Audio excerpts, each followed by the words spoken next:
Hey, fellas. Oh my god, it's loud again, isn't it? Hold on. I just realized I'm like looking down at my audio and I forget that I changed it for Tarkov last night. Yeah, that's about right. Yeah, there we go. Right. Welcome back to Sorcery. Of course, been a few days, but I'm sticking to the schedule, fellas. Again, Monday, Wednesday, Friday, 2 p.m.-ish. Starting a little bit late this time, but I was otherwise occupied doing mysterious things. Shall not be mentioned. Right. So, Friday, we kind of made our way down here. We stopped in this market. We were looking for, actually, hold on, let me go all the way back. Right, so we kind of just sped run. We went to the Temple of Slang. We asked for money, and he's like, Lamau, maybe. We go up here. We see the lady who's like, oh, yes, I'm crying because they won't give me money. We hire her as a guide. She brings us down to the bronze statue, which then attacks us, but we're able to just kill it because we're epic. But of course we only get 1 gold from it. So we go down here. We can't buy much except for rations. There's a sun jewel, but we can't finesse it from him. And, you know, we stop by some of the other stands, buy like snake bite antidotes and shit. We go down here. There's the whole thing with the well and the gnome and all that. And then we enter the cemetery, go down, steal a bone bracelet, etc. What I did is I went back to, I think, the bridge. I went up here. I gambled a little bit with this man. Didn't get imprisoned. Moved on down. Didn't buy anything in the square. Fought the statue. And with that money, I was able to get the 6 rations and the jewel. So I think I also got the antidote. Maybe. But I know I didn't sell the sword. The legendary sword will never be sold. At least until we find a better one. Sadly, no gambling halls, even though that would have been a fun little excursion. So we're back down here. We have the sun jewel. We have everything that we should conceivably ever need. Let's fight this hoe and get the last spill line. Wait, before we just jump into it, man. I've been playing Tarkov recently, as I mentioned. Oh man, I forgot. Even though all the runs have ended horribly, absolutely piss poorly, terribly. I forgot how fun the game is. I really did. So maybe some dog water Tarkov streams. Who knows? We'll see. That'll probably be on Twitch though, because again, I'm like segregating content versus like stuff I actually want on this channel, and versus like just I'm streaming a video game. Because this isn't that. This is like, I love the fact that like I can just like read this shit and now it's like up on this channel.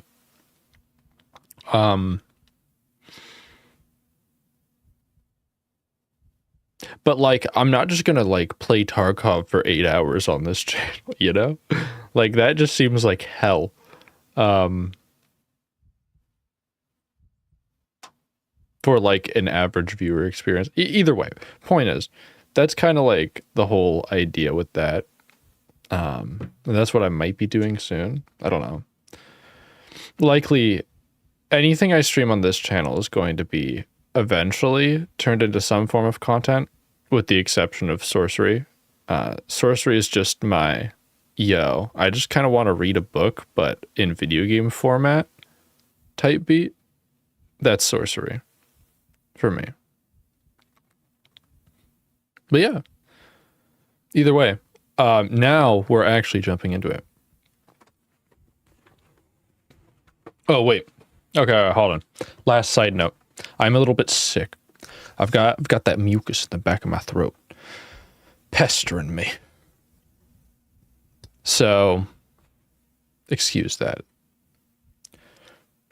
All right, now we're really taking off, okay? Now we're really taking off. You stride towards the tomb door, stepping straight into the mushroom ring, confident that your protective spell will keep you safe. Either it does, or the mushrooms were simply mushrooms after all. Either way, you enter the mausoleum quite unharmed. It is just how you left it, cold and empty, but for the staircase in the far corner. Here we use the sun jewel.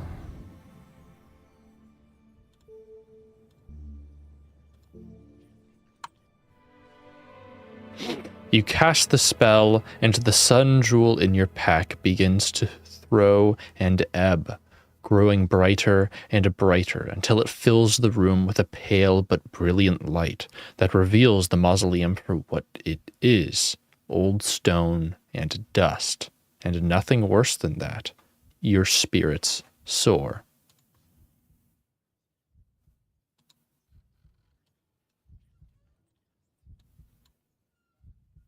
Unafraid of what you might find below, you make your way towards the stairs, but you step on some kind of trigger and turn to see the door to the mausoleum closing.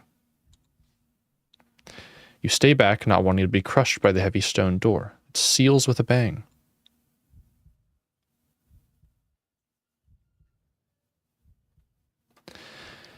The echo of the slamming door circles in the room. Your light forms a pool around your feet.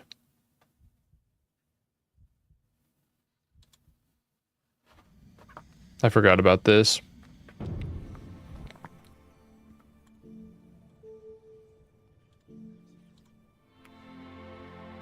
We'll dop, make a move. Go down the stairs. You head for the stairs once more, holding your light out in front of you.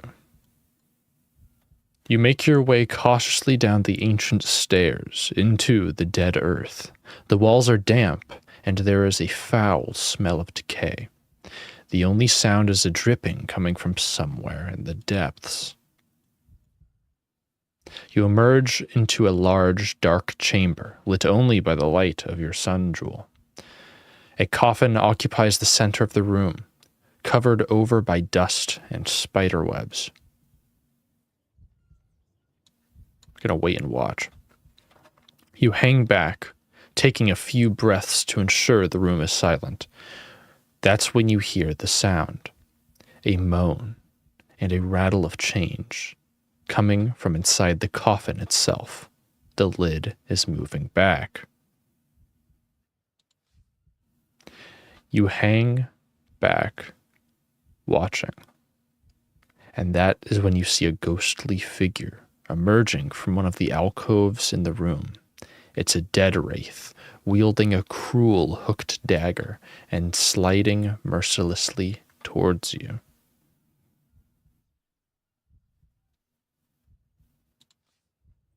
You stagger to clear enough space to ready your weapon.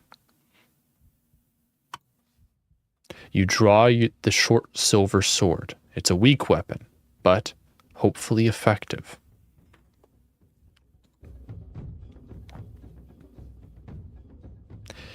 The dead wraith drifts forward, one hand reaching for your neck, and the other holding its blade aloft. It howls with icy rage as it approaches, knife outstretched.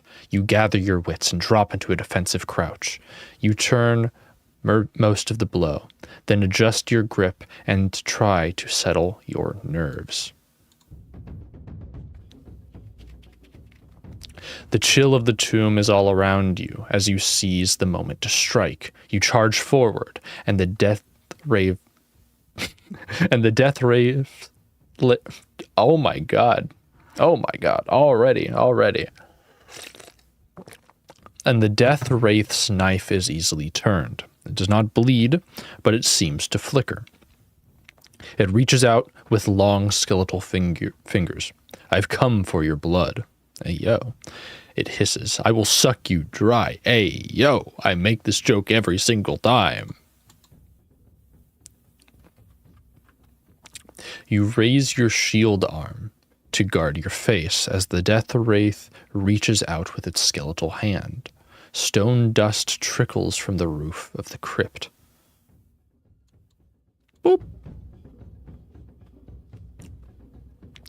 You ready your sword to strike, finding the wraith's thin form. You swing hard and catch the death wraith beneath its own raised blade. The death wraith shimmers for a moment, its skull mask seeming to slip. It leans forward with crooked hands. Your heart will be mine. The wraith hisses. It will stop. You drop back as the death wraith leans towards you with its bony grip. You breathe out heavily.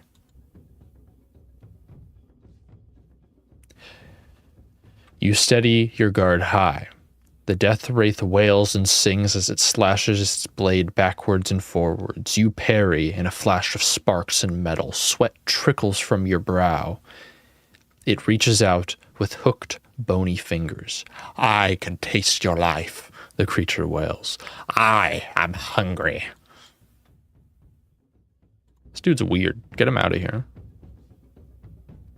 You secure the chance to attack. You power at the wraith. You cut across his cruel blade, and the wraith moves back between the pillars into the darkness. The death wraith is growing paler and more gray. You are injuring it. Ah! Then the death wraith is at your throat.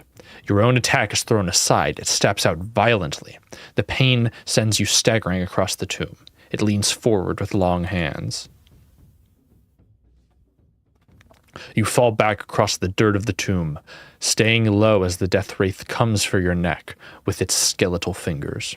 You stumble and fall. The wraith grins its bony teeth. It can smell the approach of death. God damn, dude. I'm making very poor decisions. The death wraith grins with pleasure as it comes for you. Your swing is overpowered. It slashes at you wildly. You stagger backwards, clutching at the bleeding wound. Your blood colors the gray stone floor. It reaches out with crooked, skeletal fingers.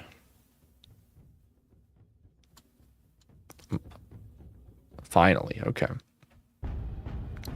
You prepare your sword to attack, connecting with the creature.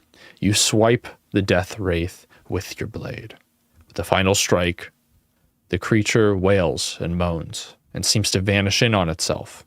The air is suddenly a little warmer. You stagger back, gasping, against the wall of the crypt. But then there's a creaking sound that makes you look back at the coffin. It has opened, and a figure is rising up.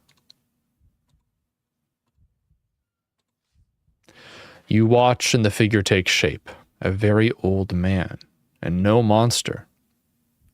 Stranger, he declares, in a quavering voice, his throat thick with dust and cobwebs. I am in a great debt to you, stranger. Now, at last, my soul can die in peace. Tell me quickly before I am lost. How may I repay you? You stare in amazement. This must be the fifth noble, Lord Shinva himself. You step forward to greet the apparition.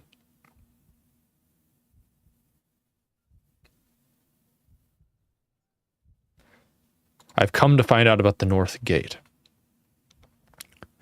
You come looking in a strange place, then, the old man replies. The only gate down here leads to the underworld, and I have been denied it for a very long time. I forgot what voice I was giving this man. I think it was like an old crone voice. The only gate down here leads to the underworld, and it's been denied to me for a long time. The old man is visibly crumbling in front of you. But you are Lord Shinva? The old man nods. I am. Or, I am, or was, once the fifth noble of the city, would you believe? He smiles without humor, only the ghost of a smile. And you? Who are you? I'm from Analand. Shinva raises a dusty eyebrow. Analand? What interest does Analand have in the ways of care? His eyes are piercing and shrewd, despite there being no light or soul behind them. I travel to the backlands. I see. So you need to pass through the north gate, and for that you must know the spell. Perhaps you know it already. What am I missing for the spell?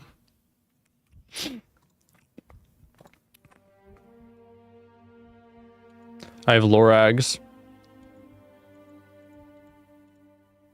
I have Thetas. I have Moluses.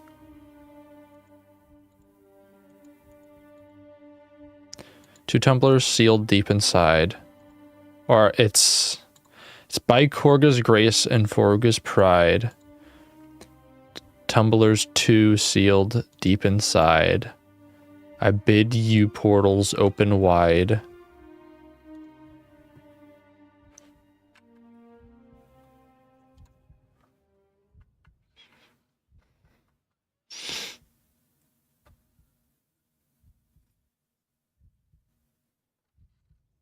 No. I know one, or sorry, no. I know one line, Shinva replies. One lock made of Golden's hide. I wish you luck finding the others, but tell me, what lies in the backlands that Analand could want? Mampang and the Crown of Kings. Shinva looks startled. A crown? What of the crown? It has been stolen.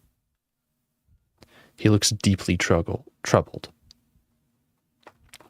Then today is a good day to die. The Crown of Kings is an ancient object, you understand, from a time when the world was young and great forces stalked the land. Forces too great for such as we are today. Powers that could shape beings and minds with the slightest whim, and mold the land and sea to their will. Do you understand what the crown does? It allows control. That is the simplest way to say it, I suppose, though it's much more than that. Only once was I in the power of the crown, he shudders. As it passed from Leland to Bryce, I was an envoy at the court when it arrived. It has the power to turn your will to another without you even knowing that it's happening. You see the power of that? No one under the influence of the crown can ever revolt, as they do not understand that they are in servitude. Trickles of dust rain down from the roof of the stone crypt. What can you tell me of the backlands? Oh, very little. Although, I remember one couplet, told to me in my crib. Will you hear it? Please. For sleeping of the sleepless ram, seek out the one they call the sham. Shinva shakes his ancient head. I could not tell you what the sleepless ram is, but perhaps it's advice and not mere nonsense. Farewell, old man. Farewell, stranger. May your life and fate be better than mine.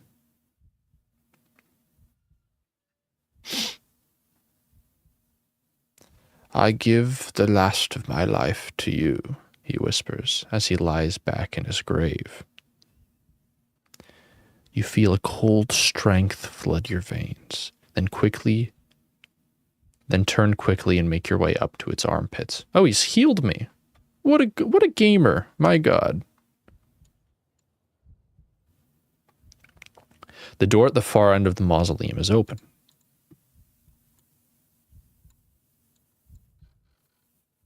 You return through the open door and the path, still shivering from your meeting with a ghost.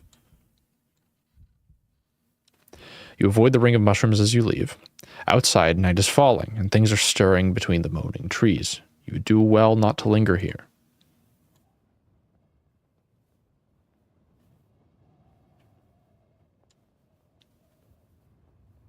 I want to explore the tombs. Oldest grave. Look at the mausoleum. Check the inscription. Can I make a rubbing? No. Examine the carved man. We've done this all before. I'm just seeing if there's any other options, really.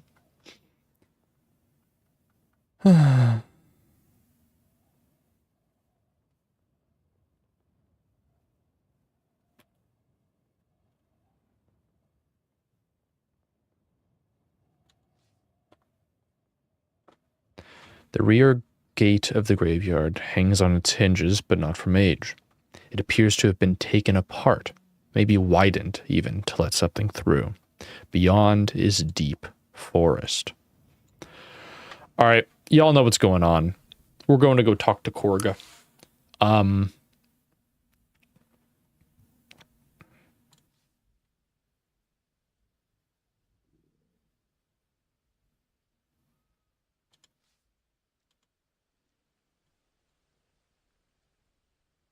You stand at the base of a towering ziggurat.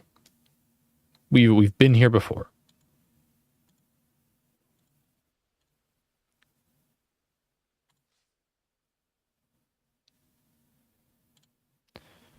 Oh, I should have given this statue a coin.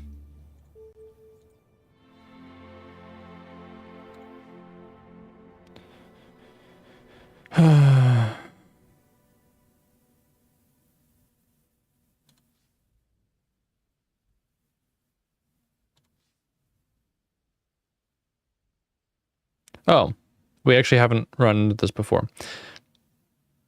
At least, away from the rats and night foxes that live on the ground, you are free to eat. You take out a quantity of your cheese and bread and eat it quickly, feeling better for the nourishment and the rest. The wind claws at you, trying to pull you to earth. You continue the weary climb to the first level of the ziggurat.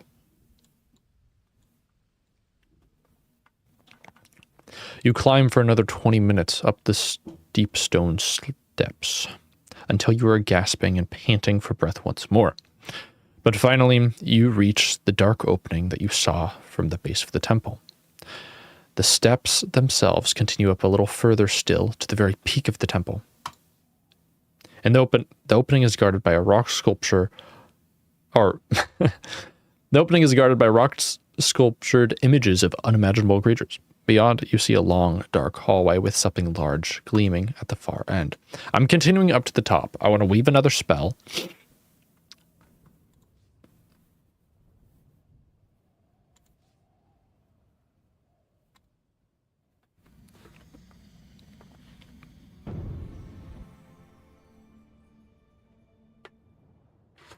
I don't think we've tried anything beginning with her. Let's give her a shot. You fashion the stars to alignment, and an enchantment is created. For a moment, nothing more seems to happen. Then a screeching noise reaches you. From the distance and across the city is the sound of 1,000 mewling stray cats. It lasts for a few minutes, then fades away. You have found one of the secret spells of the Temple of Korga. All right, let's go down.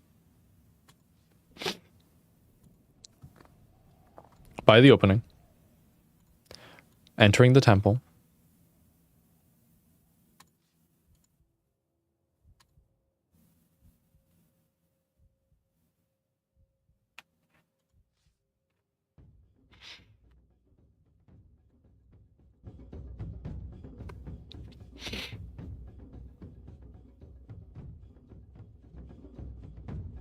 Uh-oh.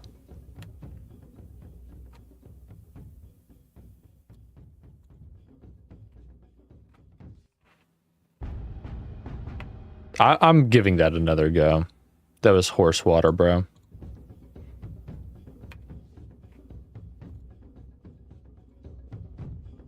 There we go.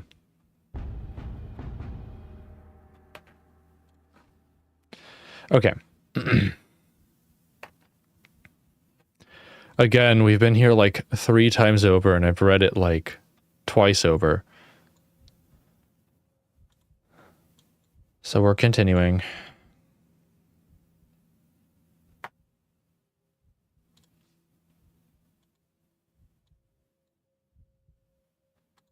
Okay.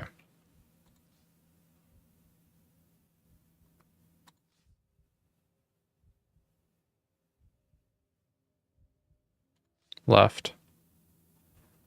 Right. Forehead.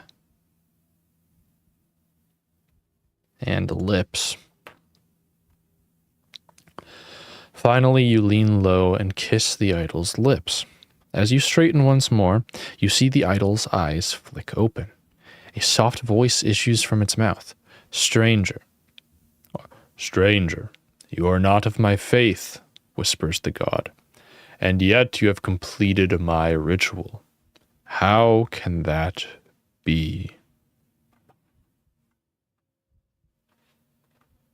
I've used my wits. The god laughs softly. My brother Pashna is the god of thieves and tricksters, but you are in my temple today. I will answer 3 questions, if you have questions to ask. You take a moment to think over what you've learned and not learned about the North Gate spell. You remember when you realized you remember when you realized you needed to learn the order of the 3 lines, or of the lines. There's no 3 there.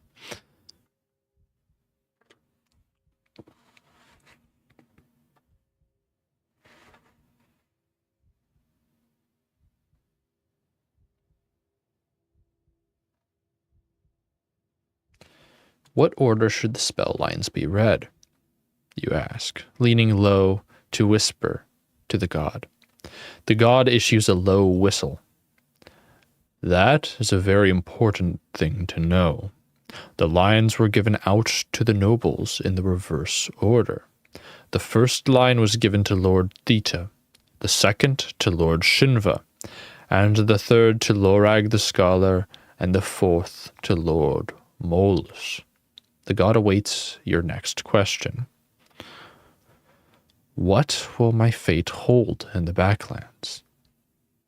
The Backlands is a place of emptiness and desolation, but one that will be very dangerous to you. 7 enemies await you there. The god waits for your final question. Tell me the spell for the gate.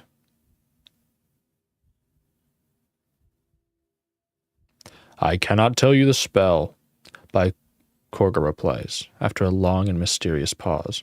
Only the nobles know. Molus, Shinva, Theta, and Lorag. I see from your face that you've already encountered the last of these, at least. Find the rest, and the spell will be yours. A great silence descends across the room, and the god speaks once more. Now, he intones, I have a question for you. You have completed my ritual. Do you wish to enter my worship? What sort of god are you? Korga seems to almost smile. I'm the god of grace, he replies. There are few as generous as I. Huh.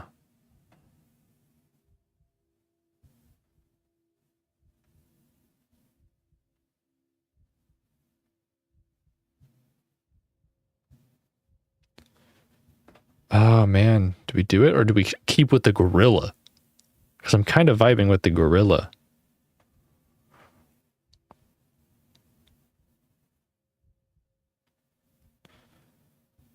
Huh.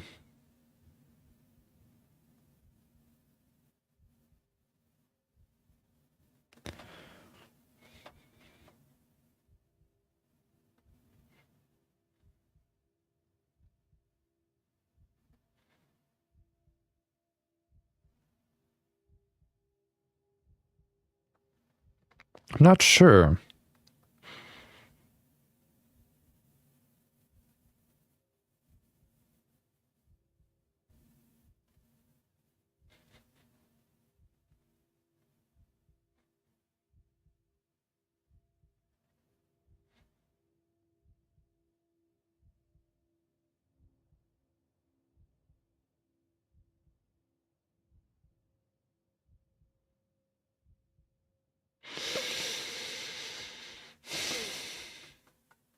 I don't know. So, like, we ran into issues with him, right? Before. Of, like, you know, where we're wrongfully imprisoned and we kill a guard who is going to kill us either way. And he gets pissed off. Like, I don't want to deal with that. Like, that was the right thing to do. The elf man is going to be in prison for the rest of his life because this man is just like, you know? No. But I am grateful for the offer. So be it, Korga answers. There is a brief murmuring as Korga blesses you, gracious even in rejection, and the temple falls quiet once more. You turn and head out of the temple door.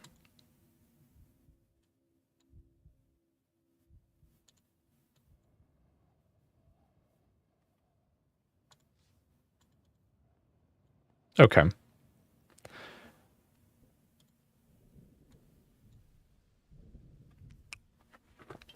You walk between clawing trees and thick brushes.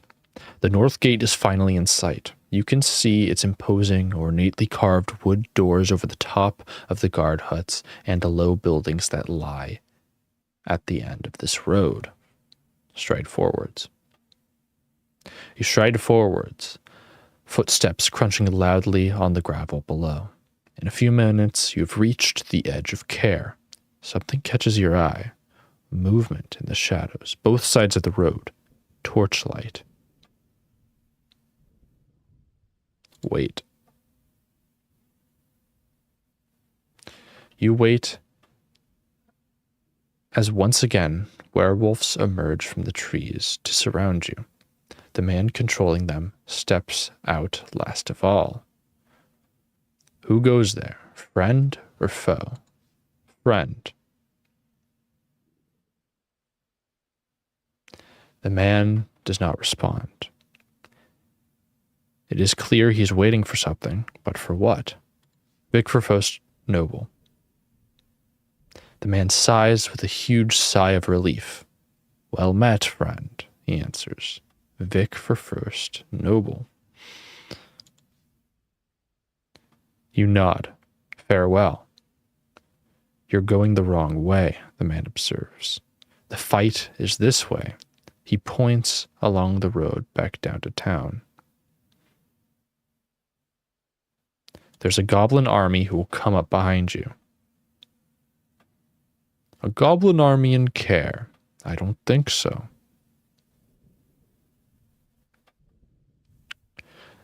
Then his laugh changes to a glower.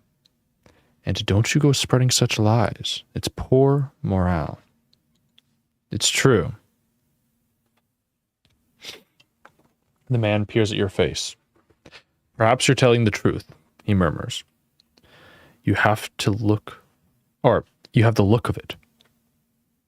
I'll tell Vic. The man laughs. No, because we weren't anywhere near here.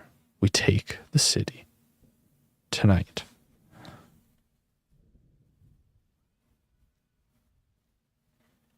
With that, he whistles to his wolves and sweeps away into the night. You breathe a huge sigh of relief. You've reached the north gate once more. The ground is empty still. The goblins have not yet risen. Off to one side is a well, but there is no other cover. Wasting no time, you stride over to the gate. You reach the other side of the clearing unscathed and stand below the enormous doors. All right, recite the spell. Okay. All right.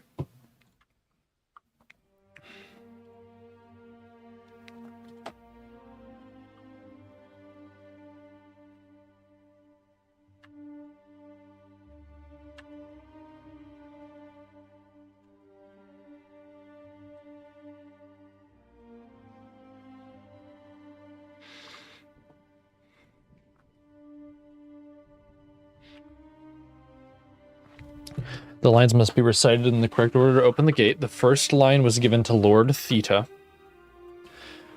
The second to Lord Shinva. The third to Lorag the Scholar. And the fourth to Lord Molus.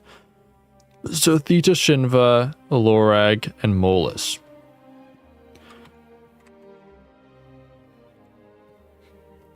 Theta, Shinva, Lorag, Molus. So, by Korga's grace and Forga's pride, one lock made of goblin's hide, tumblers two sealed deep inside, I bid you portals open wide. Okay.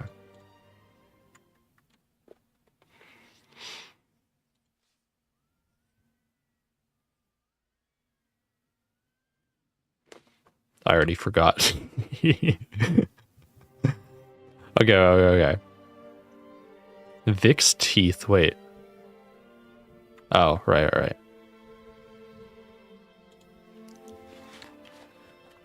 Theta, Shinva, Lorag Molus.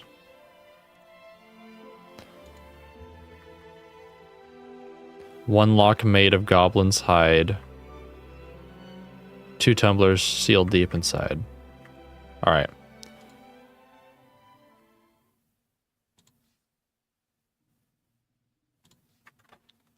Two tumblers sealed deep inside. I bid you portals open wide.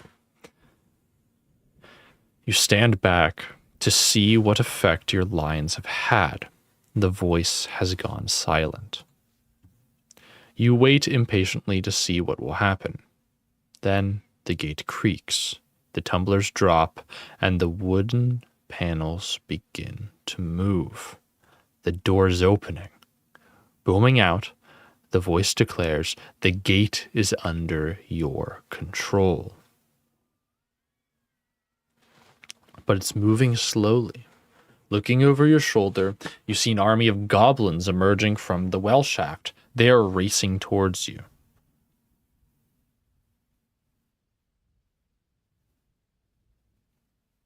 Think I have to slip through the gate. You rush through the gate into the backlands. It is darkness around you. Figures are moving, pouring towards the gate into the city. Inside you see goblins are still coming. Gate, your command. Sorry. Gate, you command desperately. Close. The gate obeys immediately, swinging shut like a trap. Just as the doors close, you see movement at the far end of the yard. Wolves stepping out of the shadows. Vic's men have turned up to defend the city. From the low hills around, red-faced marsh goblins are springing up and pouring towards the sealed gate like flies to a fallen ox. They begin to scramble on top one another, trying to bridge the wall with their own bodies. The goblins must be destroyed. As though a command, a ghostly figure forms in the air above you. It is Lorag. You control the gate. The figure whispers. Use it. It is hopeless. How can you use a magic that you do not know? You close your eyes, feeling your anger and frustration rising. The hated goblins, this meddling specter, the long and difficult road behind, and the one still to come, all seem to bite into your very soul with wolf-like teeth. There is suddenly a terrible sound and a smell of burning. You open your eyes. There's not a goblin in sight, just blackened grass around the gate, and black soot in piles on top of the wall. The ghost nods slowly to you. All the hatred of a whole city, of thieves and liars and murderers, stored for centuries. A little leaked out into the red eyes. The rest was waiting for us. For one, strong of heart enough to use it. He gestures to the path ahead. Go. Be safe. The road is long. You nod and turn to go.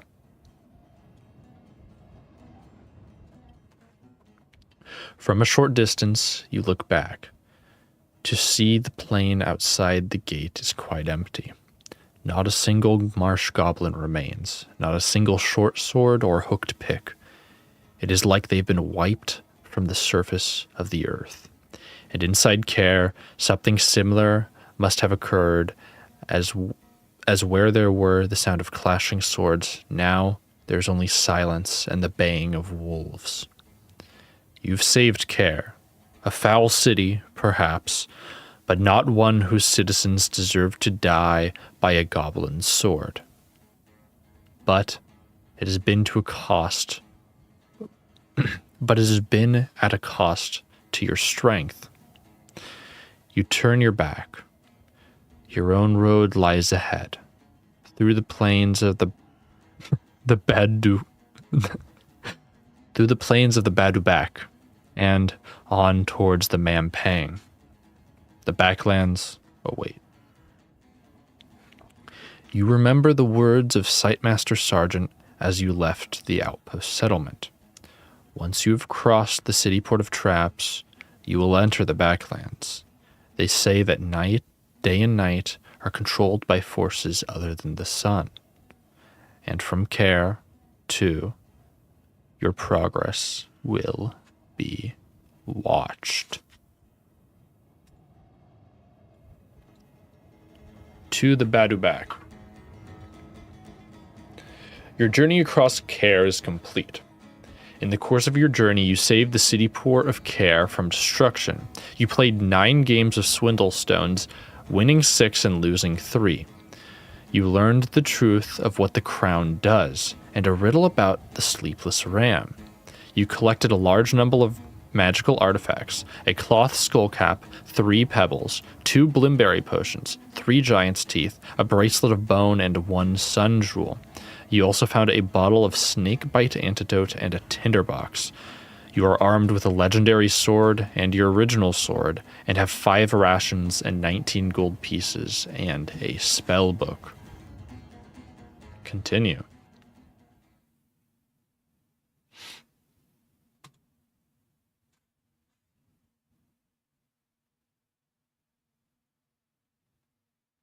Fake geese.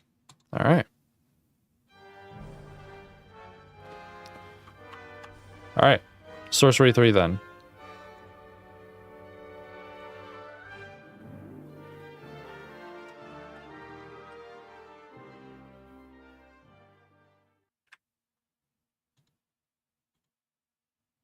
Okay. Finally, after like way too many streams,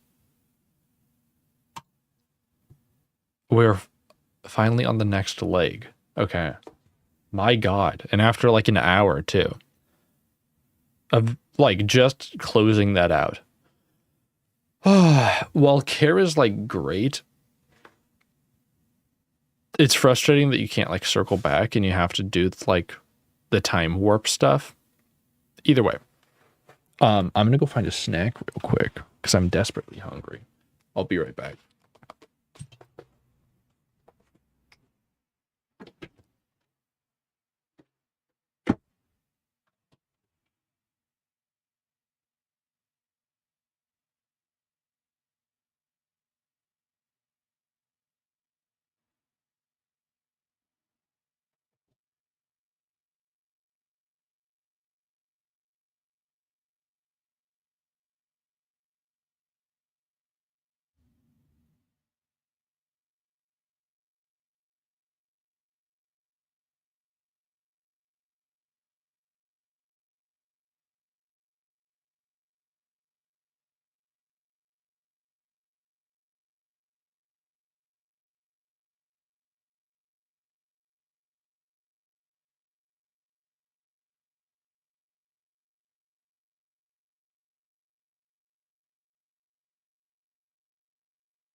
Okay, gamers.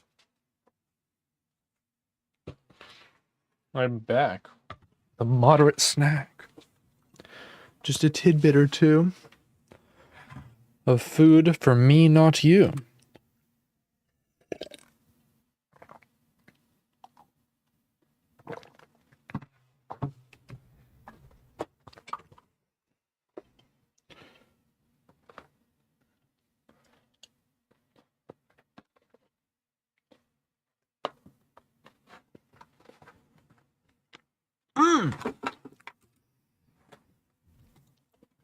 So delicious. Um,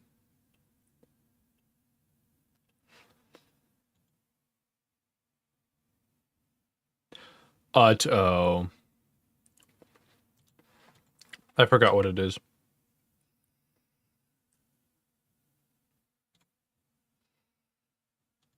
Oh. Hold on.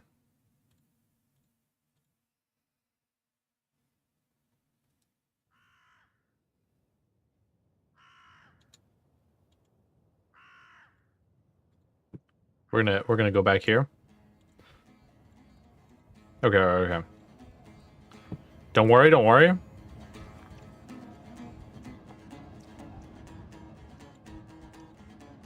Forgot that you have to remember the spell. Save to cloud. Okay. Heck ita. Okay, let me just snap a photo this time. Haha, yoink. All right.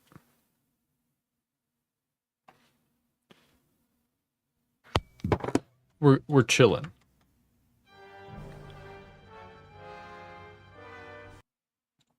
All right.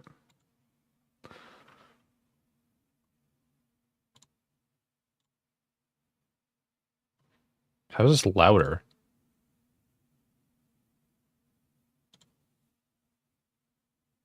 I realize this is extraordinarily loud. I can't do anything right now about it. Oh, it's only showing up in desktop audio. Yippee! Okay. Gorilla.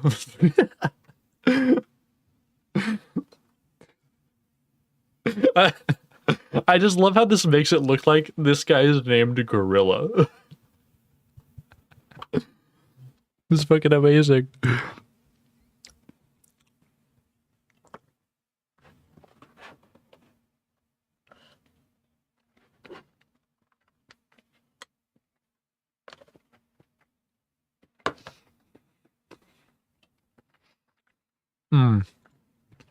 Let me fix the audio real quick.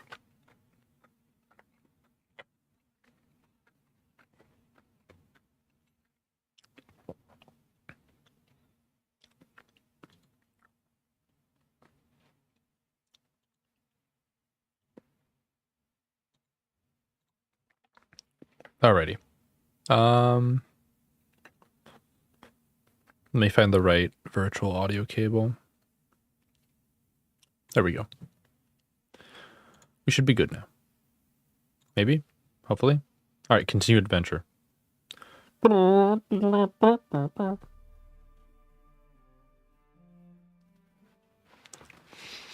Night falls on this, the 8th day of your journey from Analand. To the east, mighty mountains claw at the stars. You stand on the edge of the Badubak, a wild and evil place. Beyond lies the Mampang Fortress, the Archmage, and the Crown of Kings. The path has been long. Leaving the hills, you journeyed into Care and saved it from destruction by goblins. You overcame the deadly portal traps of the city, ancient, cruel magic designed to trap the unwary, and you faced an army of enchanted werewolves as they sought to overthrow the first noble. The Backlands are different. But the plains of the Badubak will be different. Once, long ago, this land thrived, prospering in the warm shadow of the Fortress of Sorcerers, high in the Zanzunu peaks. Then, something changed. They say the last refugee to reach care declared only, they are all gone. The North Gate was sealed, and the backlands left to die. Now the gates stand open. They say the land beyond the gates is cursed.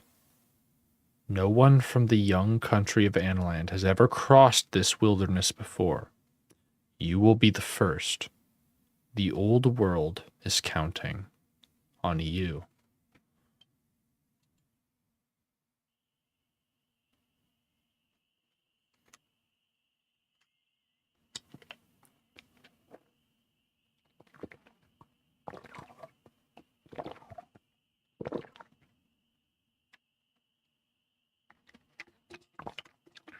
The 7 servants. By golly. Hold on. Let's just take a... Jesus. This is a big map. Surely this is going to be like 12 hours.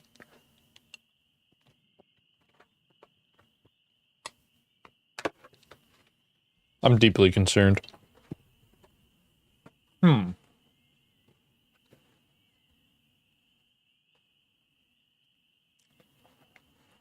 So these splotches are kind of interesting.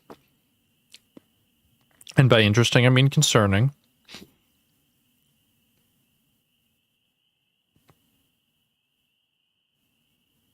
Oh, wait.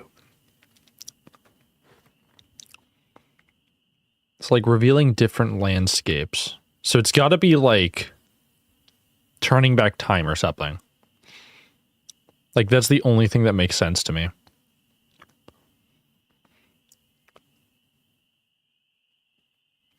Okay.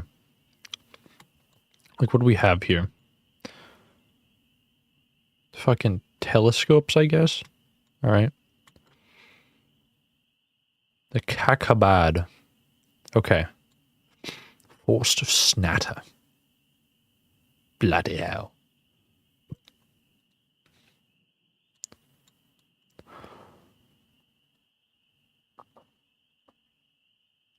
Kakaban Steps. Oh my god, there's a lot. Where's that big old fortress they were talking about? I want to go there.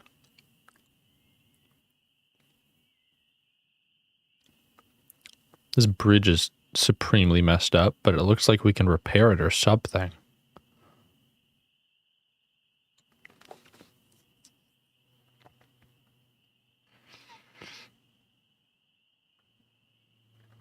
Okay. Some interesting... A lot of interesting things here and there.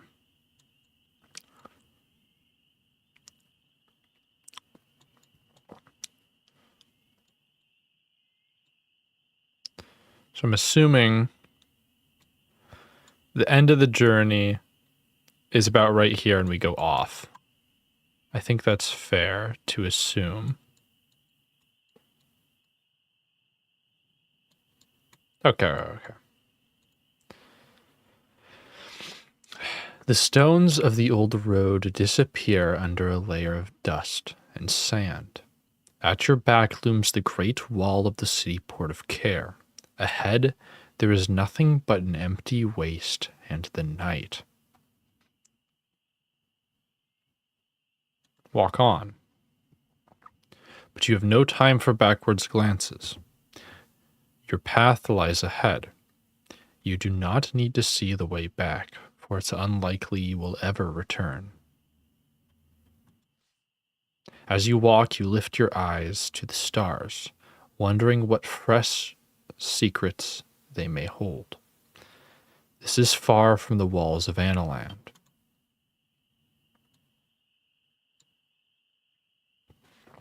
Every step along the broken road takes you further from safety and into the unknown. Something, the gorilla perhaps, sets your senses tingling. You are not alone here. Is that the screech of a bird you hear, or a distant scream? We can suss it out, quite literally.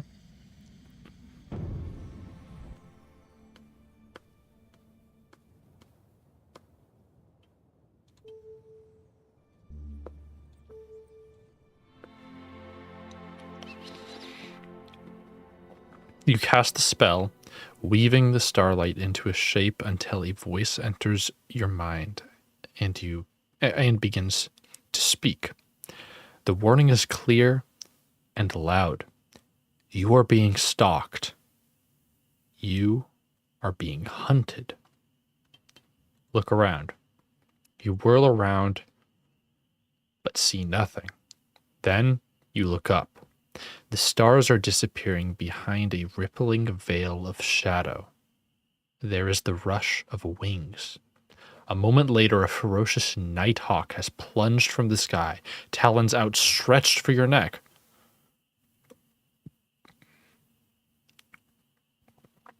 Draw my sword.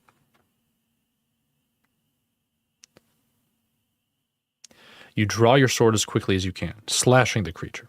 Feathers drop as you catch it a passing blow. The bird wheels up into the sky to rejoin its group. You count 4 birds circling or ready to attack.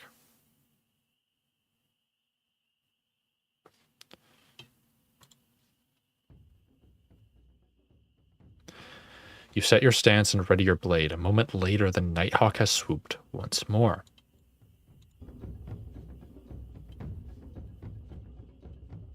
The nighthawk swoops in low, talons outstretched. You swing wildly, hoping to chop the creature from the sky. The nighthawk falls low, but rather than attacking, it swerves at the last moment, catching you as it lifts into the air. You draw blood. The nighthawk opens its beak to scream and circles through the air overhead. For a moment, you lose track of it against the stars. You drop into a crouch. The nighthawk tries to slice you with its wings, but you duck. It clicks together long talons while turning in the air once more. It is still determined to fight. You wait for the nighthawk's wide wings to open, then you strike. Your blade sings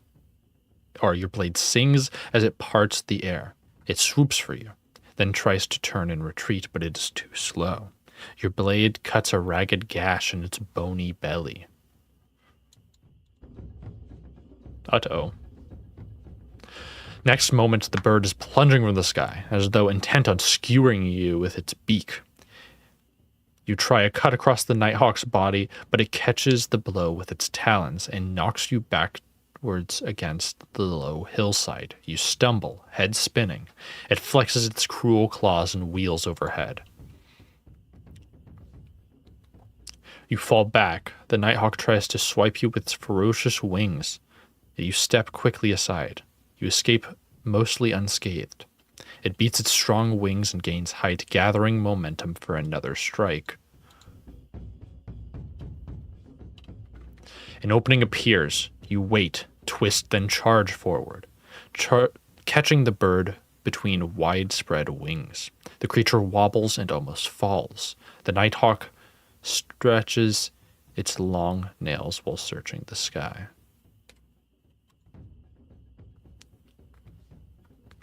You drop into a defensive crouch. The nighthawk tries to slice you with its wings, but you duck.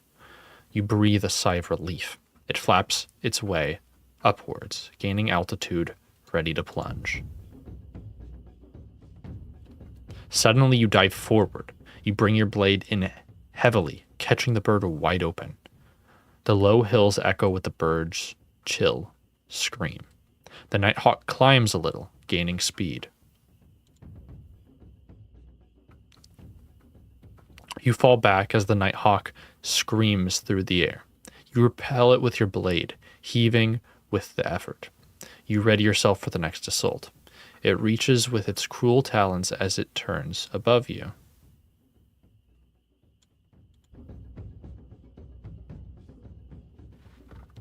Swinging from a low crouch, you aim for the beast's cold heart. The nighthawk screams as your blow connects. You draw blood. It flexes its long claws while turning in the air.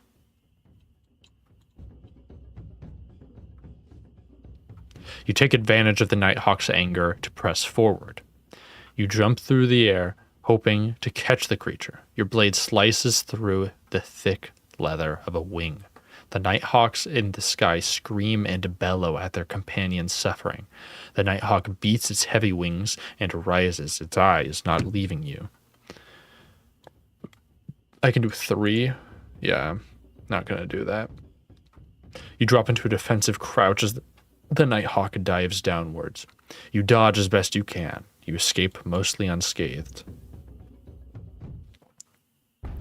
An opportunity appears. Leaping from a defensive position, you charge for the nighthawk's skull. The nighthawk tumbles as it tries to lift itself away. From a few feet overhead, it collapses into dust. The savage light in its eyes has gone dark.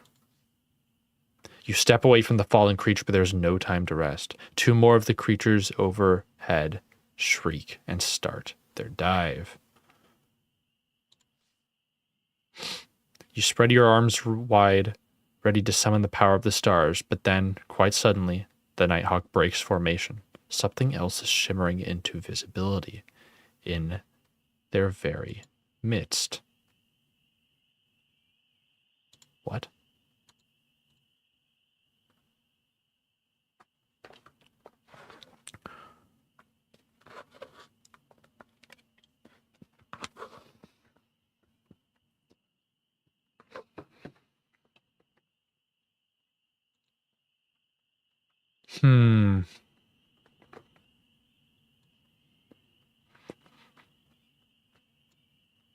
Let's go uphill.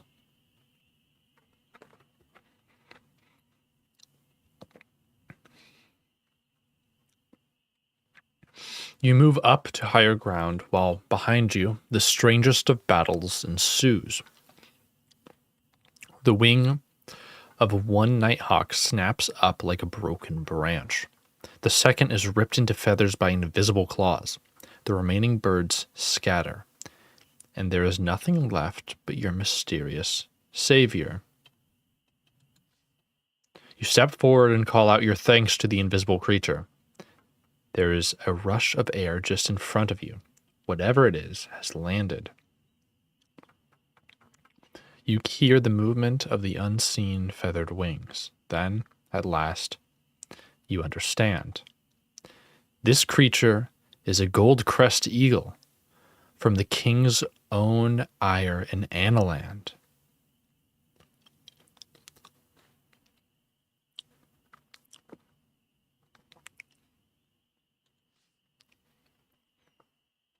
You drop to one knee and bow your head.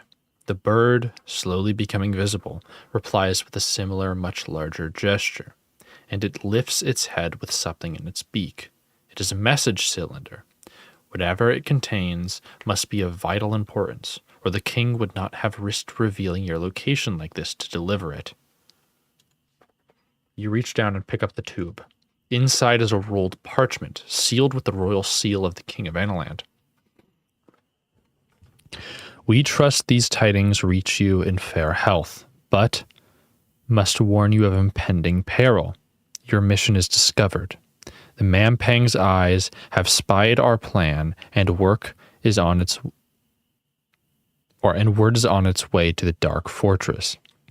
Too late we discovered our unwelcomed eavesdroppings, and news of your quest is being carried towards High Yampang by the 7 serpents, the Archmage's most trusted servants.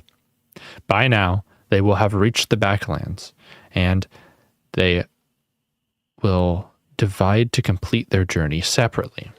If you are still able, seek them out, for they must stop to rest and eat. Destroy the creatures before they reach their goal, else the Archmage will prepare a deadly welcome for you. Find Shadrach the Hermit for advice, for naught moves through the backlands without his knowledge. Our hearts are with you. You look up, but the gold crest eagle has already rendered itself invisible once more. You feel the rush of air as its great wings lift it from the ground. Then you are alone.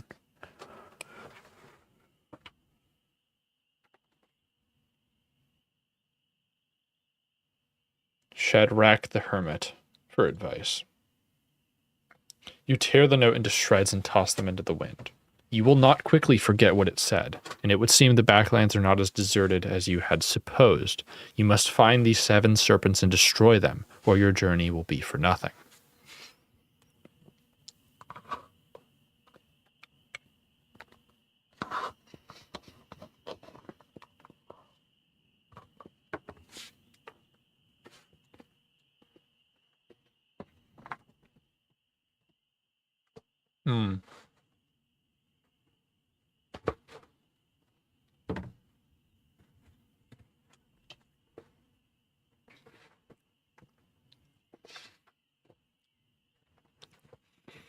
The stars turn in the sky overhead.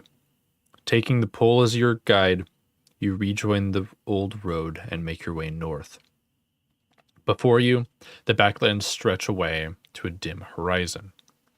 How can you hope to locate 7 serpents in such a wilderness? I must find Shadrach. No doubt, this Shadrach will help you. Though, how does the king of Analand know who lives in the backlands? Is there more to this wilderness than you know, or is the king relying on an unreliable foresight of his farseers?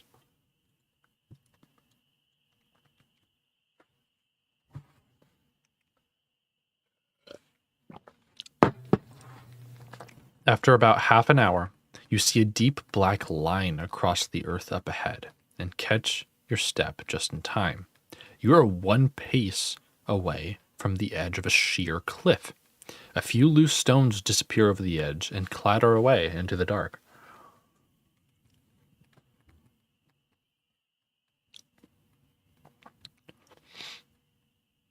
We're going to rest until daylight.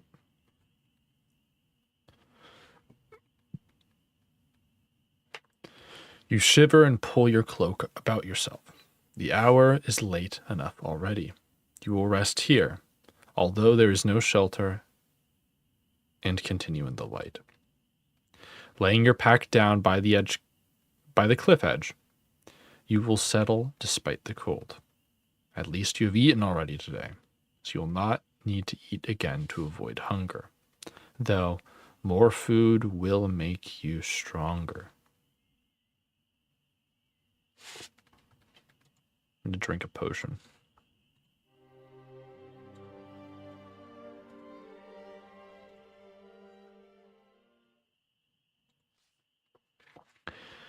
You close your eyes and let the tiredness overtake you. The silence is loud in your ears.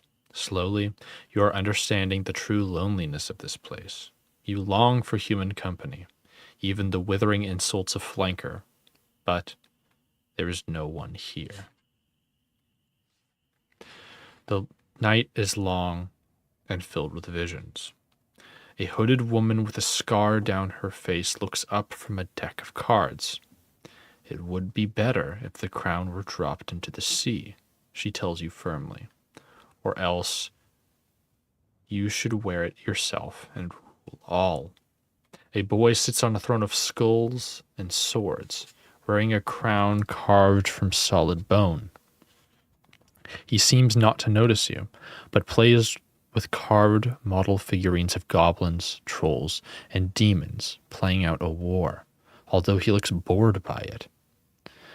And even while you sleep, you know serpents are moving towards Mampang, and every day you spend out here is a day in which your journey might be discovered.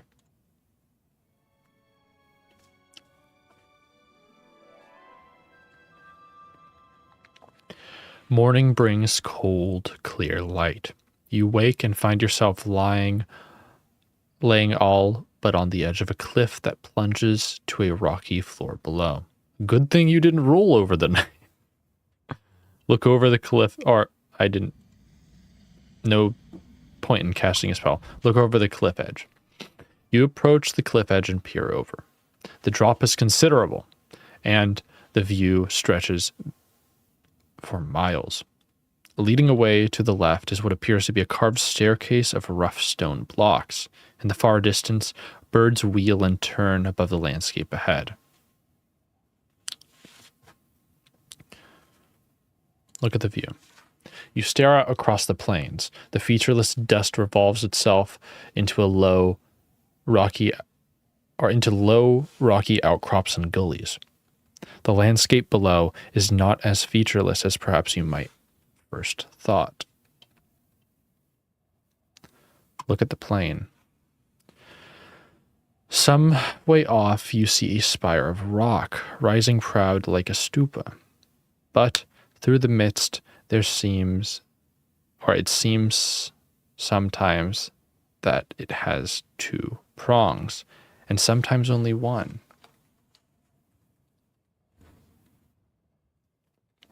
Beyond that line of low mountains rises the Badubak Ridge. A second, higher range is visible beyond, the horns of Lanla. Horns of Ilk Lala? I think it's Ilk Lala. Either way. Their summits must be subject to wild winds as far from here. It seems that snow covers them 1 minute, and yet they are barren rock the next. From across the plain, you hear the distant sound of flapping wings. More nighthawks? But nighthawks do not fly when the sun is shining. Shielding your eyes against the low sun, you look to the south. Skies seem darker there. However, the 4 birds wheel against the sky, then suddenly they break formation. One falls, the other is torn to pieces. A figure moves in the darkness beneath. What follows is a rage of feathers, birds locked in combat, but suddenly the whole scene is gone. The plains and skies are empty once more. There is something very strange about this place. You turn your attention to the steps on the cliffside. They are carved from the living rock, and their surfaces, perhaps once smoothed, are now warped and drilled with holes from rain. But they lead downwards all the same. How did anyone carve such a slope? What did they stand on to sculpt the stones so high up in the air? The top sled is covered with curious, bright yellow moss. Sunlight sparkles in the distance, a lake, perhaps. I'm going to gather the moss. Intrigued, you grab a fistful of the moss. It's juicy and extremely pungent. Fuck it, we're eating it. You taste the moss with a tentative tongue. The flavor is not pleasant, but it does not appear to be acrid. Perhaps it's not poisonous. Eat it. Feeling bolder, you put a clump of the moss into your mouth and chew. Thick yellow juices run down your chin. Swallowing the clump is hard, but almost as soon as you do, you feel a great warmth spreading over your stomach. Whatever this moss is, it seems to be most beneficial. Ah, hell yeah! You stride down the ancient stone staircase, trusting it will not crumble beneath your weight. Then, one pace at a time, you make your way slowly down to the sunken lands below. You clamber down the ancient stairs. It's painstaking work, as every step is about the height of your own body. Then, halfway to the ground, you are forced to stop. The steps below have fallen to rubble. The step on which you stand is in fine condition, perhaps sheltered from the weathering winds by the overhang above. But the next is gone, as are the others after that. Stripped from the cliff face as though scoured, you can make out fragments of fallen rocks scattered across the plain below. A few rocks skitter down the steep slope to the ground below.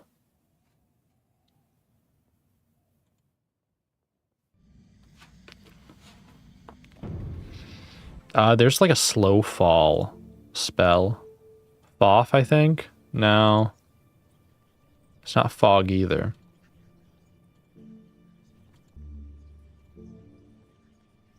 We don't have a gale horn. Let's check the spell book.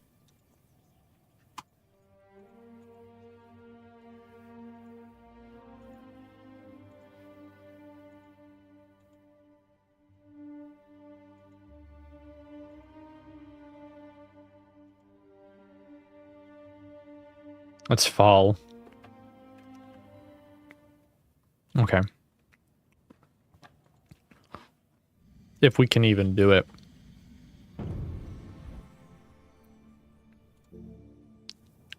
I don't think we can. Yeah.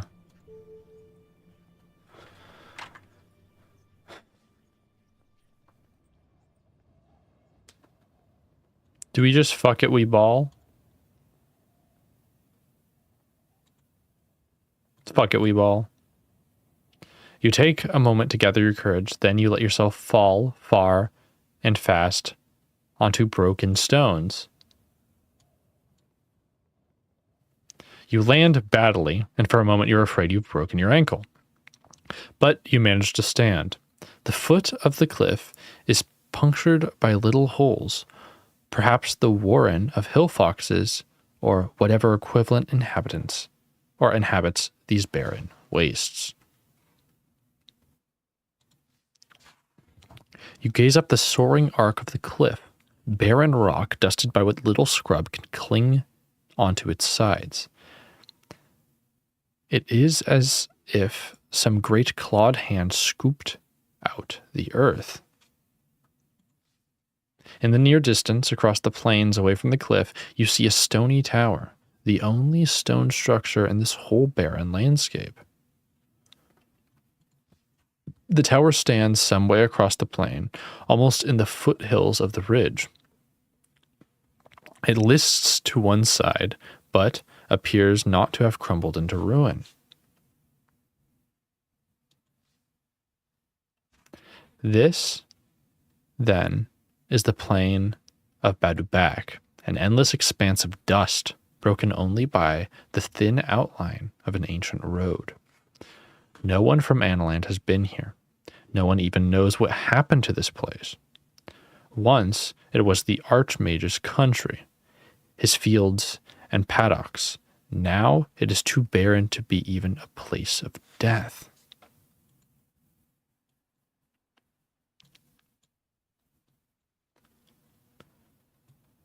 Okay, what can we do here? If we cut across, we'll miss some encounters, which is going to be sad if we do that.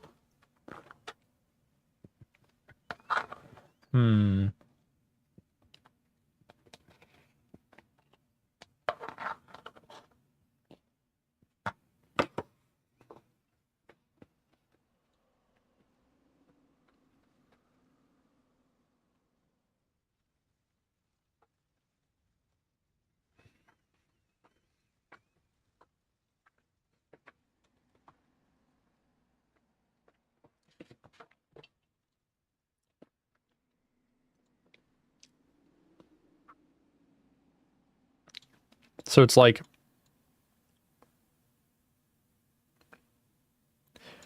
I'm curious to see what's on this mountain.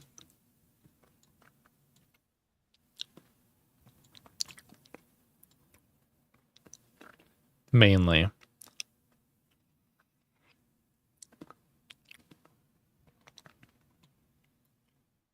I'm also curious what this like village thing is.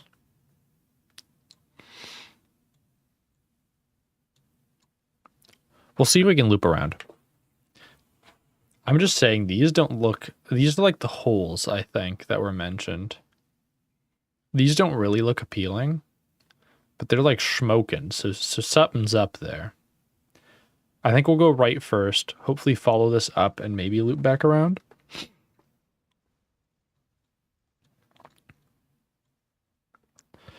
You walk along the base of the cliff. A few clouds scud across the sky. The great cliff rises up into the sky, unclimbable, and looking ready to topple at any moment. You take a moment to review your situation. You will have ample food, carefully husbanded on your trip through care. So, you should be able to explore the wilderness without immediate fear of starvation. But once provisions run low, it may be difficult to find more. At least you've already eaten today. You do not need to eat more now. You close up your pack once more. You crane your neck and look back up at the towering cliff behind you. Presumably, this is why there are no maps of the Backlands. Those who fall in never leave. About halfway down, you spy what looks like a cave mouth, totally inaccessible, of course. You turn your eyes to the surrounding wastes. Time to journey onwards into the cursed plains. You leave the shadow of the cliff for the road that cuts across the plain. As the sun climbs towards its zenith, the wind picks up. From here, the path is uncertain. Badubak is a wasteland, and there is no pass through the great ridge that forms on its eastern border.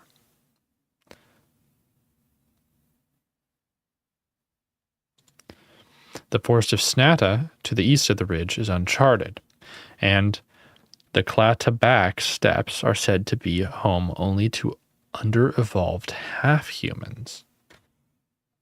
Interesting.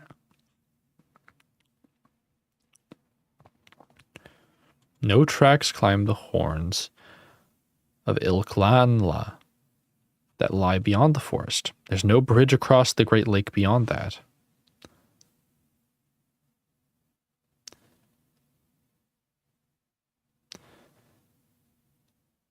The Zanzunu peaks and the Mampangs seem remote, even impossibly far away, and yet a way must be found. When the Archmage sent his birdmen to steal the crown, they flew, but you must walk. The path beckons. There is no alternative. The future of the old world depends on you finding your way across this lonely dust bowl.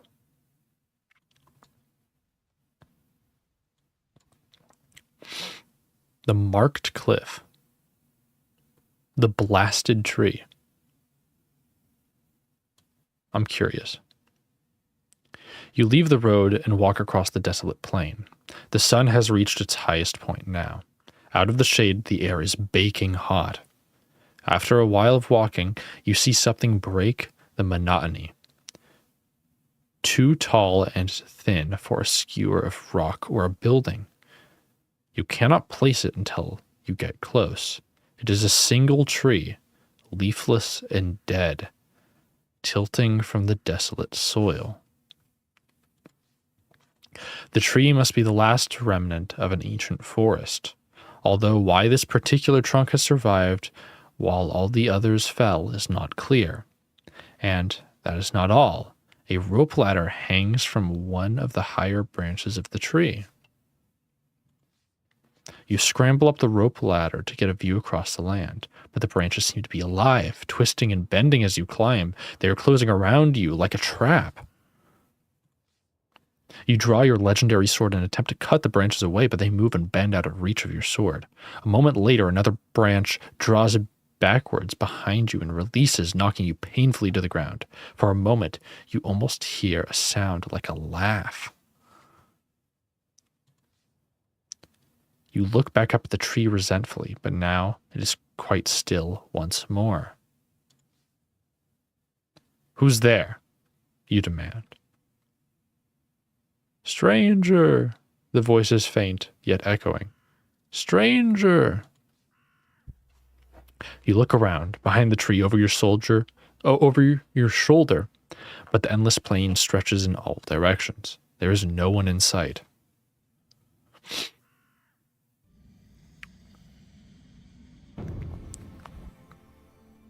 Let's suss it.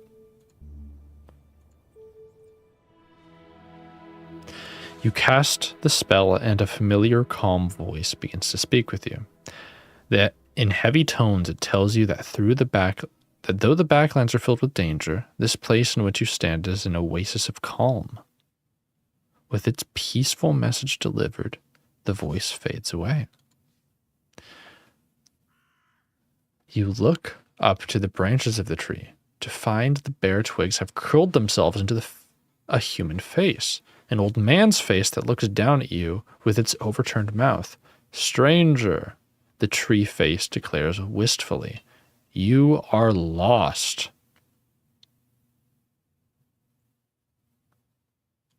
What are you? The tree shivers, as though a breeze had just passed through it. Perhaps it is a chuckle. I am a spirit, it replies, and an old friend. Can you guide me? The branches flutter and break in a sudden gust of wind, the face disappearing for a moment. You seek the whereabouts of Shadrach of Badubak, the face declares. Where will I find him? You ask. Turn like a leaf in the morning, the face replies, sighing a deep sorrow of ash and autumn color. To the fishtail rock, he is expecting you. Another, stronger breeze catches the branch and disturbs them, and when they settle, the face has disappeared. The fishtail rock.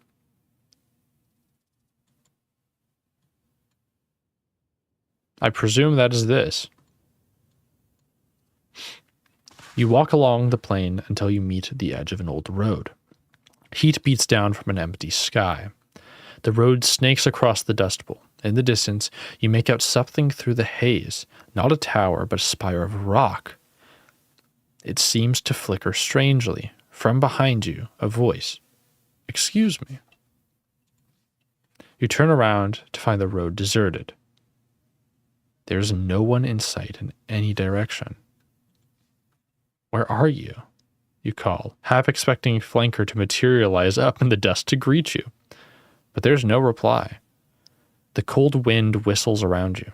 The plains feel suddenly far emptier than a moment before. You continue across the ghost road.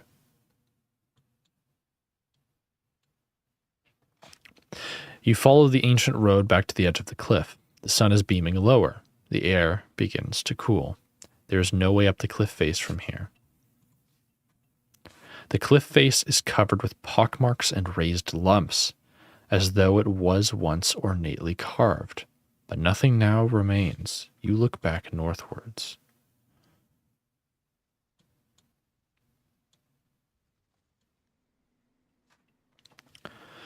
The road leads away from the shadow cliff. The sun is sinking and the sky is turning bruise purple. It will be night soon already again. The road forks here, the main path snaking up alongside the mountainside to the east. Rocks have tumbled down the slope and all but covered the road. You cast your gaze east towards the towering Badubak Ridge. The main peak is lost in haze and the end of a long, winding road that climbs the slope. Or at the end of a long, winding road that climbs the slope. Looking north, the road winds along the rocky edges of the foothills. A particularly impressive stone stupa stands out a little way along. Stones shift and move underfoot as you walk.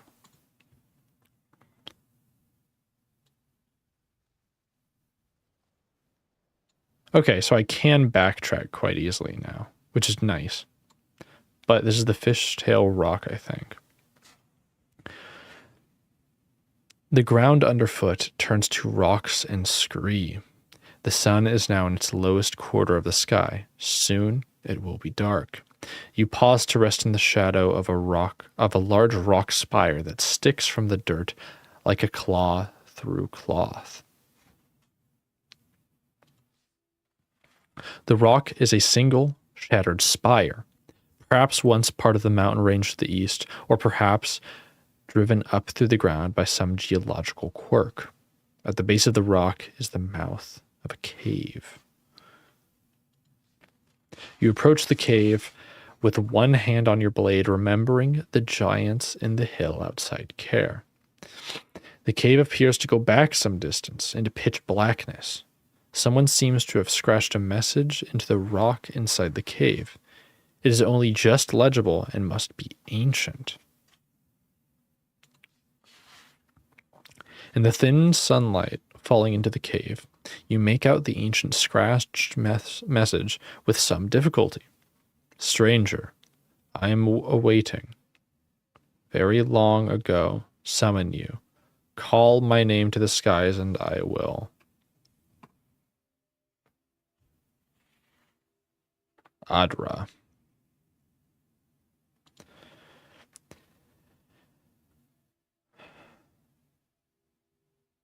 Shadrach.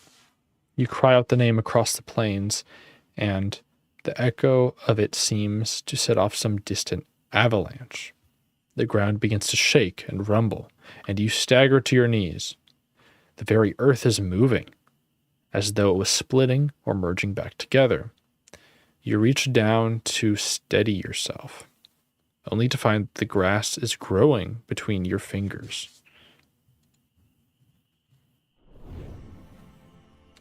Curious. You pick yourself unsteadily to your feet, feeling sick and unwell. Everything around you is the same, but everything is different. The rock has two spires, for one thing. The cave seems smaller and darker, and in a fire pit built into the scrub of the mouth, a fire is burning. From inside, you hear the gentle sound of singing. You approach the fire, and the sound of singing from inside the cave grows louder. Shadrach, I am here. The singing stops abruptly. There is a coughing and wheezing sound, and then an old man hobbles out from the cave, limping on a stick. This must be Shadrach himself, but you recognize the face as that of the tree spirit you met earlier. Ah, it's you, he declares, speaking thickly through his beard. I have been expecting you. He waves a hand around the landscape. Welcome back.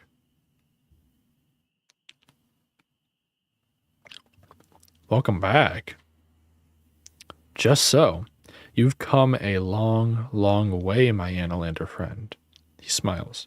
I know your mission, of course. I know all about you. And you know about me, I hope. My name is Shadrach. What do you know of me? I know where you come from, and I know where you are going. And that is all one can know about anyone, don't you think? He smiles. I know you journey here from Care. Tell me, how fares that city? It still stands. Shadrach nods deeply. I watched an army of marsh goblins scale the cliffs armed with swords and axes, he said. There should be smoke rising at the horizon, but I see no such thing. He grabs a handful of dry grass from the ground and tosses it into the fire pit, where it blazes for a moment into flame. He appears to change topic. I must warn you that no one from Analand has ever crossed the backlands alone and survived. What are the dangers? The land is cursed, Shadrach replies. The very rocks and earth here are lost. Things become unstuck, and now you have become unstuck yourself. I do not understand. He demonstrates with his fingers as he speaks, twisting them together. The old world and the ancient world have grown together like thorny bushes. To journey through one is to journey through the other. The ancient world, you ask, looking about yourself at the fields of grass that have appeared to replace the dirt. Ishtara, the place that was my home. He bows his head. You're most welcome. Unexpectedly, Shadrach stumbles. He smiles at you weakly. How did this curse come to be?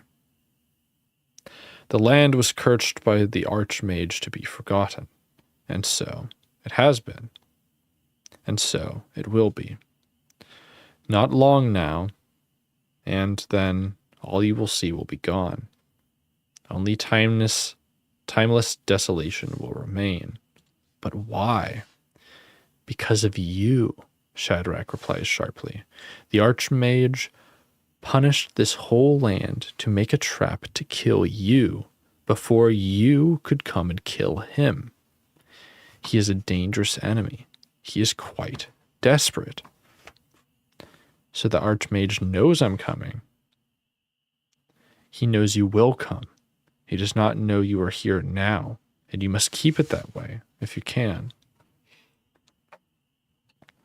Shadrach is shivering slightly now, his face pale behind his ruddy beard.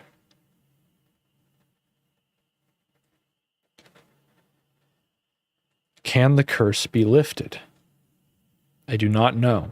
He gestures around the quiet rocks, the grassland beyond. For me, it has not been cast yet. But few curses I have ever seen are forever. Shadrach coughs and shivers. Friend, he murmurs, I wish I did not have to go, but I must if I am to close the circle. He gets his stick and pushes himself up onto his feet. But I have much to ask you. Shadrach nods. We will meet again. We have already met, I think. He waves his hand at the cave. I have left one more thing for you, in there. Travel well.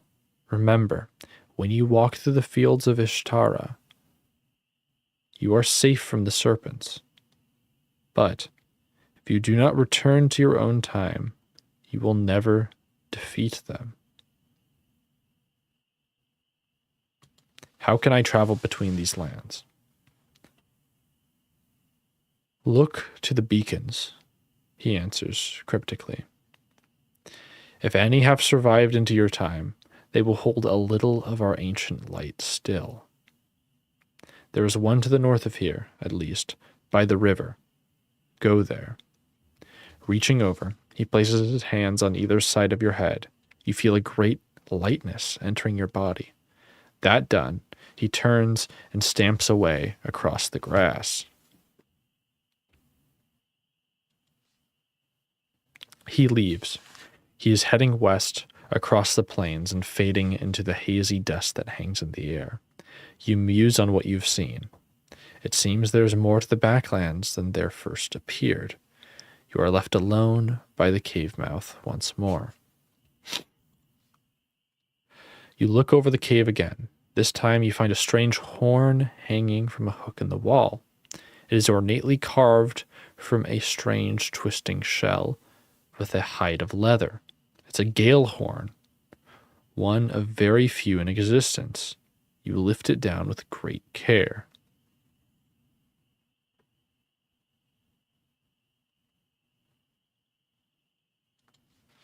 You pause to look around the plain. Thin scrub grass stretches away north and west. To the east, the mountains are gleaming in the afternoon sun. The whole world seems to come alive around. But surely this magic cannot last. You make your way back to the old road that runs past the rock.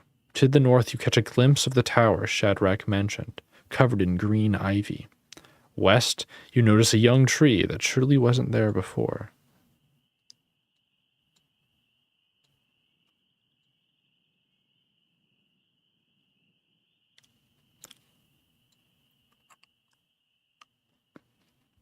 You pick your way carefully across the rock to the edge of the road. Night falls.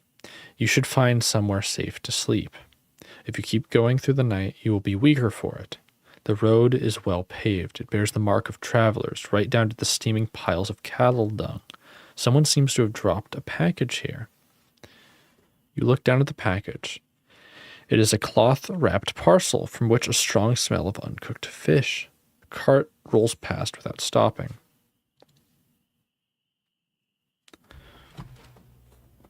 You pick up the parcel. The fish appears to be in good condition. It must have fallen from a cart only a few hours before.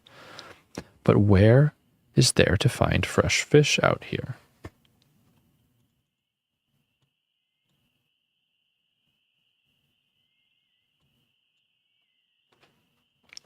You follow the road back to the edge of the cliff. In the darkness, the cliff is a mere shadow.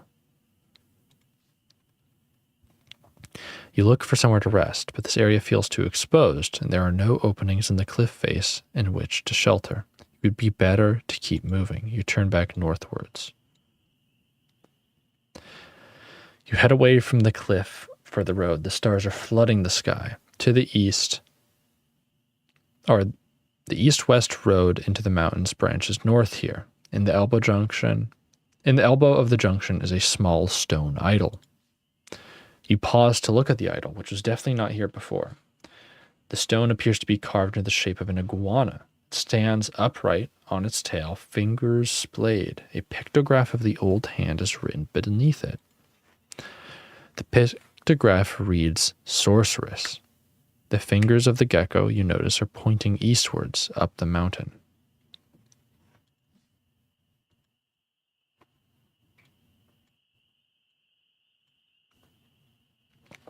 You begin to make your way up the mountainside. The night air is cold. The air is like ice.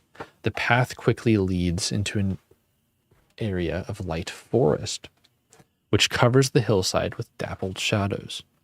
Animals scurry through the undergrowth, and birds fly overhead. It is the most life you have seen since you left Care. From up ahead, you hear a repetitive beating sound. You leave the path a few steps, pushing through the undergrowth, scouring for fruit or roots that might be edible. Eventually, you find a small plant with bright purple berries. You collect a decent handful of berries. A few are squashed, staining your hands a bright color. You return to the main path. The beating sound pauses for a moment, then starts back up once more. The noise is loud and irregular, accompanied by the occasional cry. It seems to be coming from somewhere close, a little way to the north. You push on through the trees, using the beating noise to cover the sound of your steps.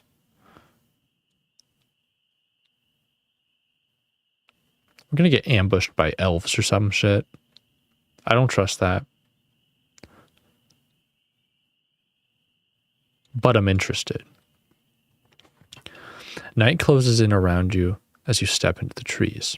On all sides, the ancient forest looms up. The cold night lingers on. You follow the sound of blows through the trees until you come across a clearing, thick with knotted grass. On the far side stands a tall, wiry creature who wields an enormous axe. Whatever it is, it's not seen you yet. His attention seems to be focused on a nearby tree.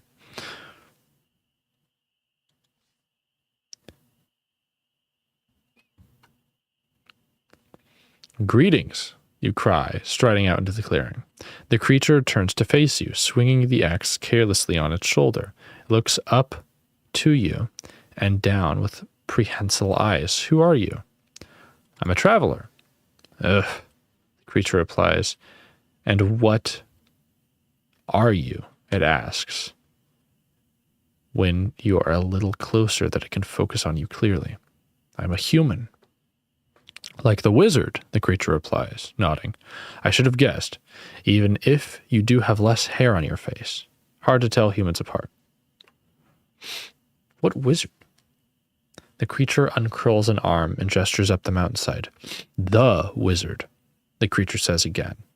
Then it seems he can think of nothing more to say, so he lowers his fingers. What are you doing here? The creature regards the tree stump next to it. I was cutting down a tree, it replies. That's what I was doing. The woodsman points to your blue-stained hands with its claw. I see you've been grubbing in the berries.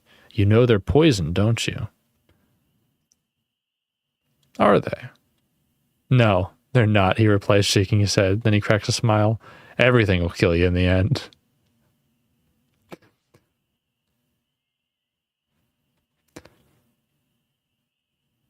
Tell me more about the wizard. He's, The creature pauses for thought. Nothing happens. The creature closes its mouth. Tell me about the 7 serpents. The creature frowns. I don't know anything about serpents. I know about beetles. As though on cue, a small insect crawls out of the bark of the half-cut tree, and the creature scoops it up with its tongue. You nod farewell and turn to leave the clearing. Oh, it calls. If you don't go to see the wizard, or if you do go to see the wizard, watch your back, it says. Fair enough.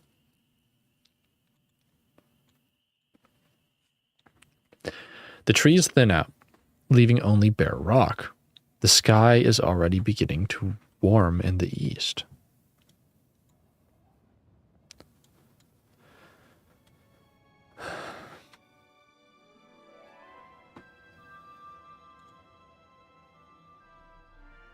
This was once, perhaps, the cone of a volcano.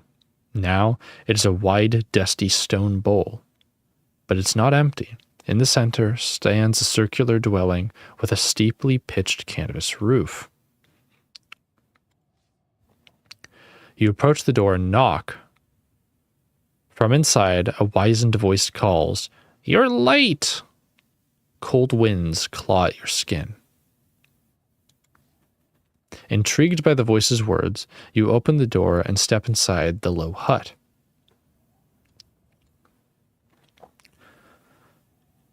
Let us suppose, or inside the hut, your vision is lost in gloomy darkness. Let us suppose, a creaking voice declares, that I am a sorcerer and you are a sorcerer too. Do you know which one of us is the more powerful?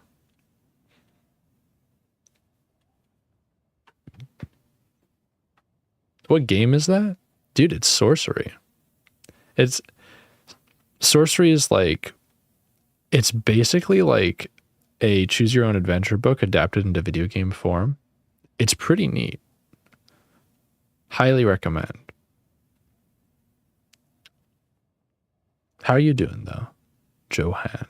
I don't think I've ever seen you in chat before.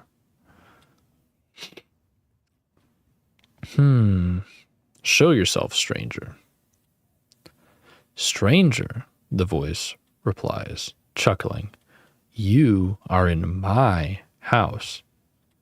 There's a pulsing glow from somewhere across the room, and a moment later, the hut floods with brilliant, dazzling light, so bright that you are forced to turn aside, eyes watering.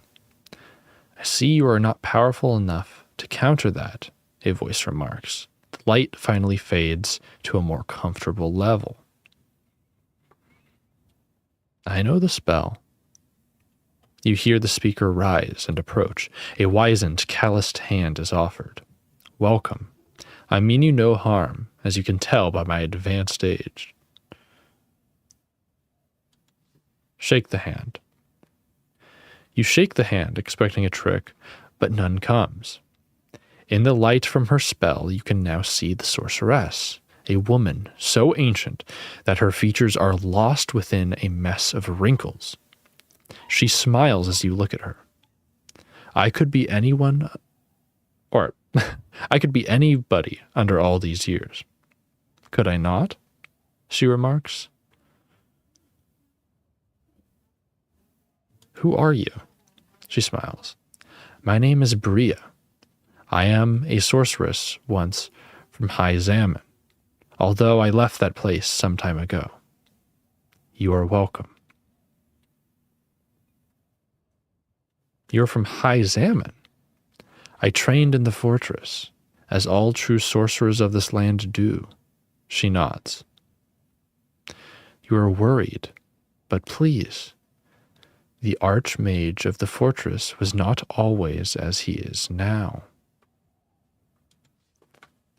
Can you tell me about the archmage? You begin. She nods.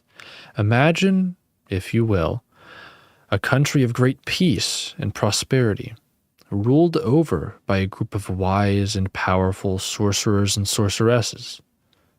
They tended the fields, managed the weather, healed the sick. They chose their leader by an arcane process. Any child from the land might become that leader and be taught their role from an early age. Sounds idyllic. It worked well enough, yes. She sighs. Imagine the Archmage as a peacemaker, teacher, but also a thinker, a discoverer of many secrets of the stars. He looked too far, this Archmage. What do you mean? I was his farseer, she says. He asked me to see further, deeper than anyone had seen before. He sought to protect the land, so I looked 1,000 years ahead. But I will not tell you what I saw. It did no good to him nor to me. She gestures you to sit down and takes a seat herself.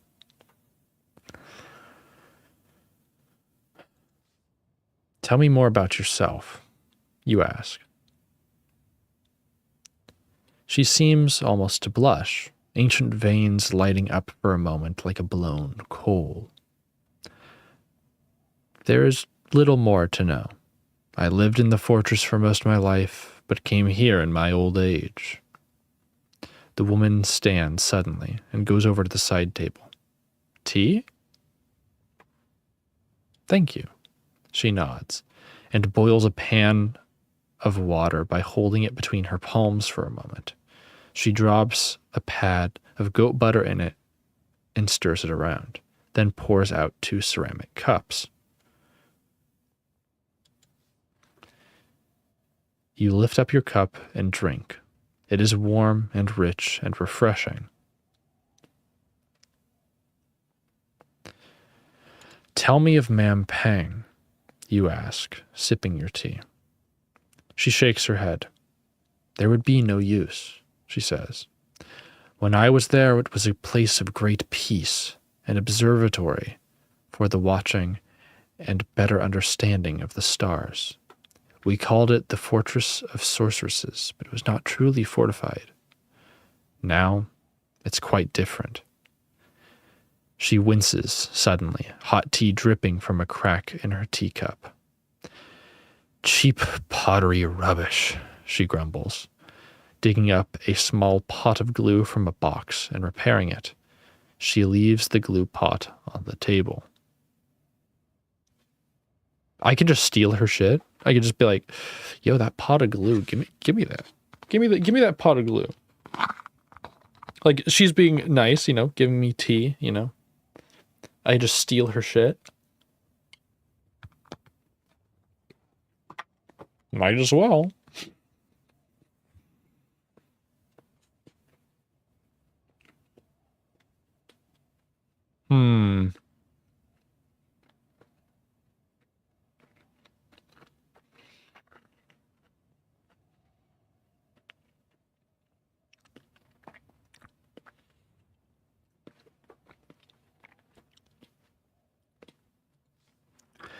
What do you know of the 7 serpents, you ask?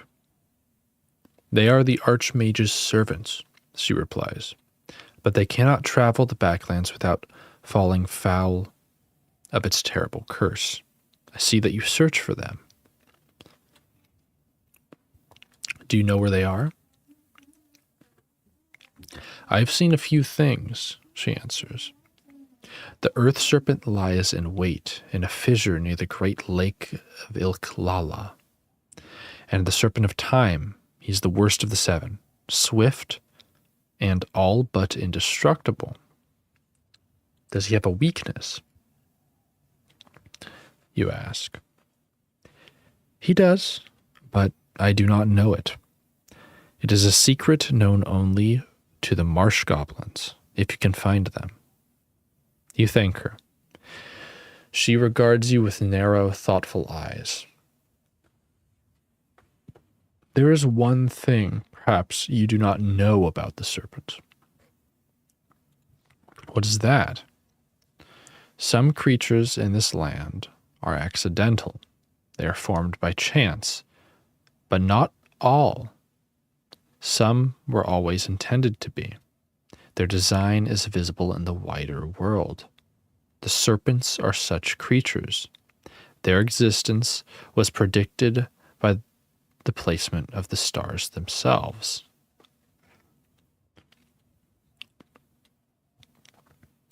I don't understand. It is a simple thing. The stars are a source of all magic, and the magic they provide defines us. There are spells for strength, for speed, for sleep, for death, and fire, and thought. And these are the things all life shares. And what does this have to do with the serpents? She leans forward, eyes shining. There's a spell in the star for these serpents alone. Consider that. The universe up there has aligned itself for their existence down here. Do you know the spell? I will teach it to you, she says. The spell is woven from 3 stars. From Sa, from Sassara, and from Sephax. And it requires a ring to shape, a ring carved in the shape of a serpent. Where might I find such a ring? I had one, she replies sadly, although I'm not sure what I have done with it. What does the spell do? It will force the serpents to speak, to answer your questions. It will not control or destroy them, but it may yet be of great assistance. You thank her. She stands. I'm tiring of you. You should go, she says bluntly. But first, she raises a finger and points. One more thing, the woman adds. If you are traveling to High Zaman to face the Archmage, hadn't you best know a little of the higher functions of magic? What are they? Magic is drawn from the pattern of the stars. Starlight can be shaped to alter our world, like hooking the threads of a tapestry with your fingernails. But for every bend in one direction, there is an opposite bend. For every one magic, there is another that undoes it. Spells can be countered with other spells, you exclaim. Just so, she replies. Can you teach me? It can take a lifetime to discover the pairings and to master them, but I can show you something simple. She raises a finger adorned with a wide collection of rings, one made of green metal, and begins to pulse. But she does not fire right away. She's giving you a moment to react.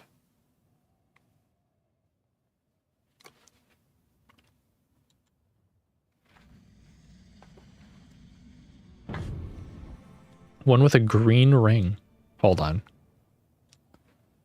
Check the spell book.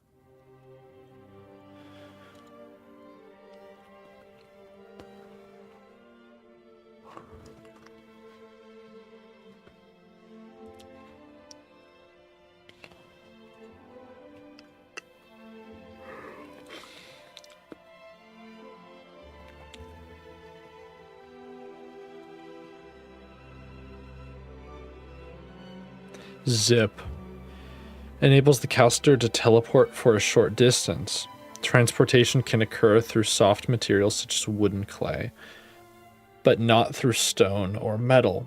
The spell requires a ring of green metal from crag and rock, but it's somewhat unreliable and can have disastrous results. So we'd need glue, probably, to stick them down so they can't teleport. Yeah, gum.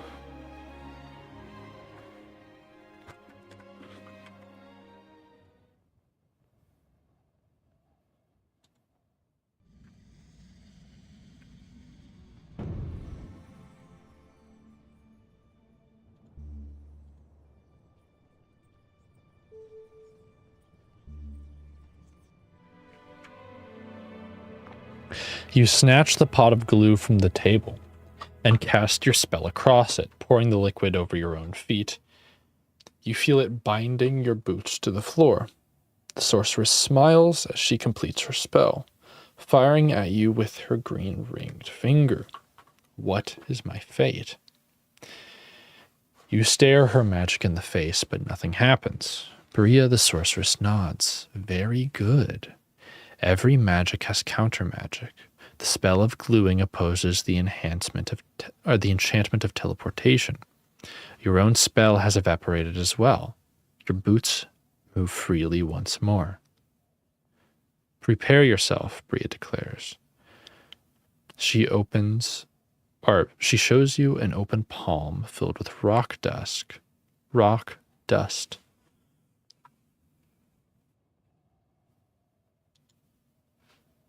Let's see here. Rock dust. Probably like sand. I don't know if like the book is speaking in riddles, basically.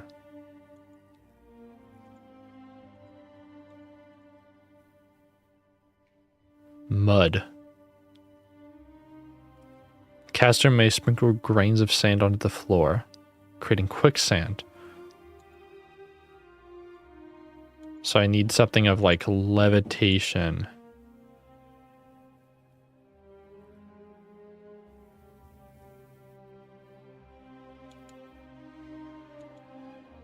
I think.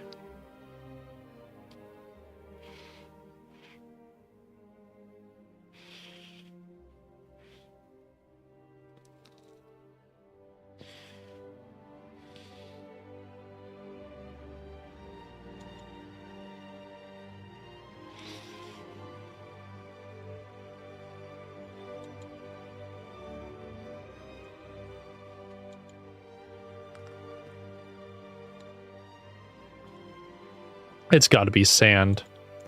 So the counter to that is probably something like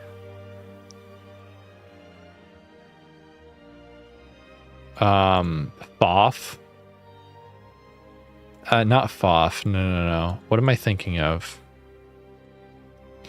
It's the slow fall one that we couldn't use.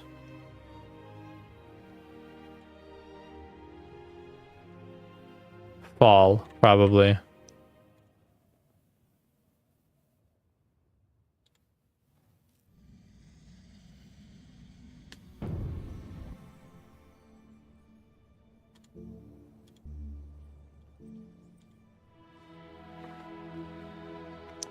Looking to the stars, you craft your magic, feeling your body weight shifting to a mere fraction of normal, just as Bria's spell of petrification begins to take hold. The two forces, turning you to air, the other to stone, fight within you, but with decreasing force moment by moment. Eventually, your body returns to normal. Yes, indeed, the spell of brightness is negated by that of petrification. I thought it was the quicksand spell. The sorceress sits down once more. You have learned enough, she declares. You must leave, but not without a gift. She slides the ring of green metal onto your finger, or from her finger, and holds it out to you. You take the ring and nod and slide it onto your finger. You feel a pulse through your veins. I wish you well. Now be gone. Oh, there's one of the serpents. Okay. Where is that? Right here, the fissure. Yes.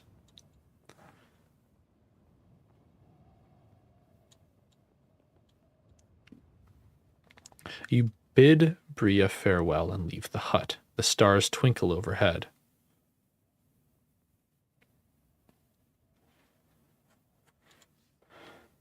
The wind whistles across the top of the mountain. You head back over to the mountain pass. A few loose stones tumble over the top, or over the sheer drop to the east and disappear. You glance around the wide pit of the old volcano, but there's little to be seen.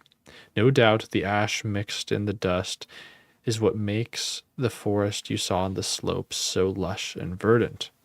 At least it seems fairly unlikely the volcano will erupt again.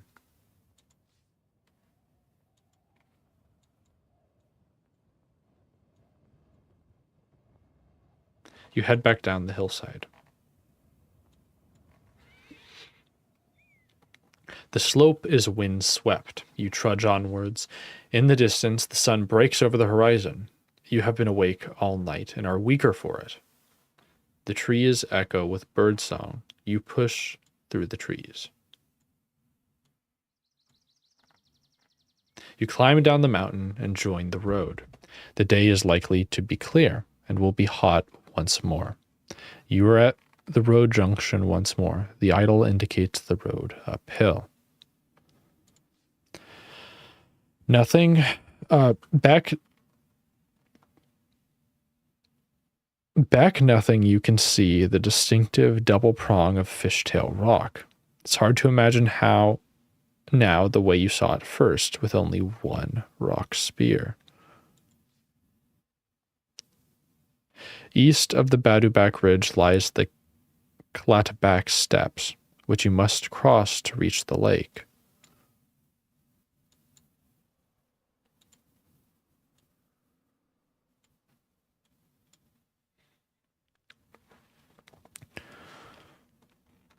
Once again, you scramble back down the slopes onto the rocks. The sun continues to climb the steep sky.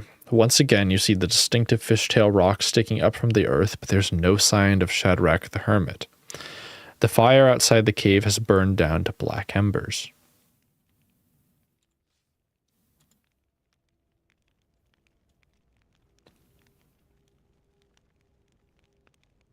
Let's go to the tree.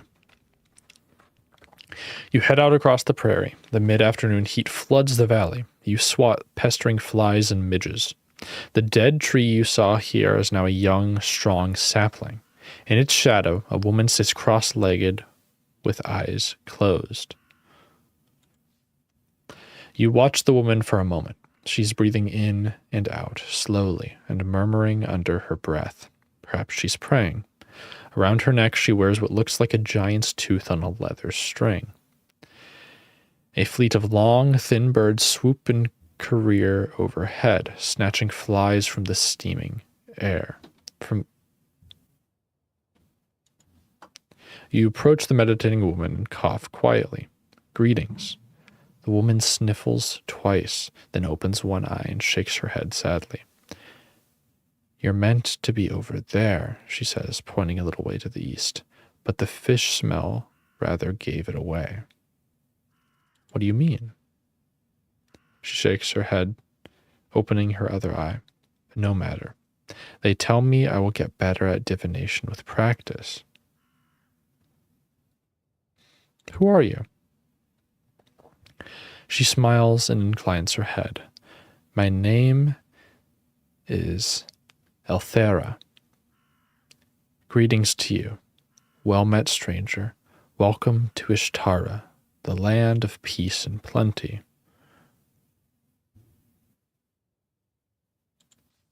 You nod. She nods politely in return. Will you sit with me a while? You sit down on the long grass opposite her. She smiles at you. I need to practice my third eye, she says, tapping what appears to be a small gem stuck to her forehead. Perhaps we could play. And reaching into a pocket, she produces a handful of small stones. Swindle stones. She looks amused. Swindle stones. My teacher has used that name before. But that's not what we call them here. They are mind stones. I will try to read your thoughts, and you will try to read mine. Will you play? What's the stake? She laughs. Perhaps if you win, I will give you the dice.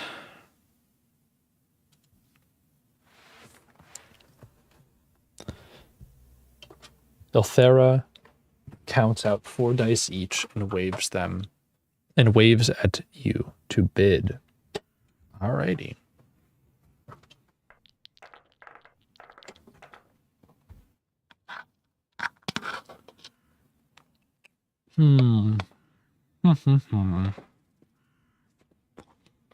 Oh, that's bad.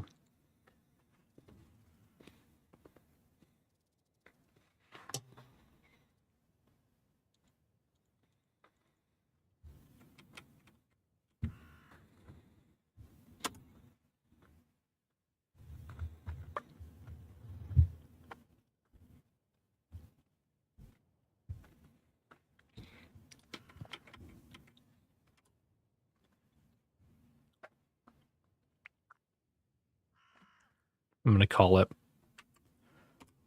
There ain't no way.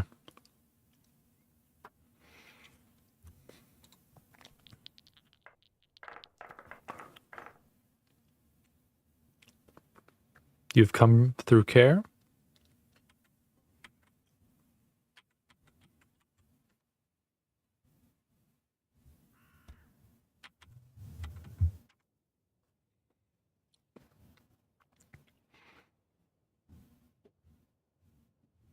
It's such a small place. Shadrach says it will be important, but I doubt it.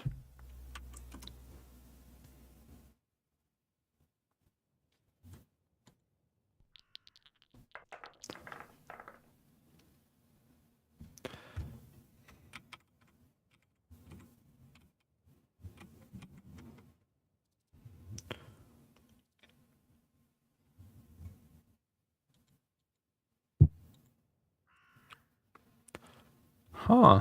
Interesting. Okay. 1-4. 2 2s. 2 4s. Yippee.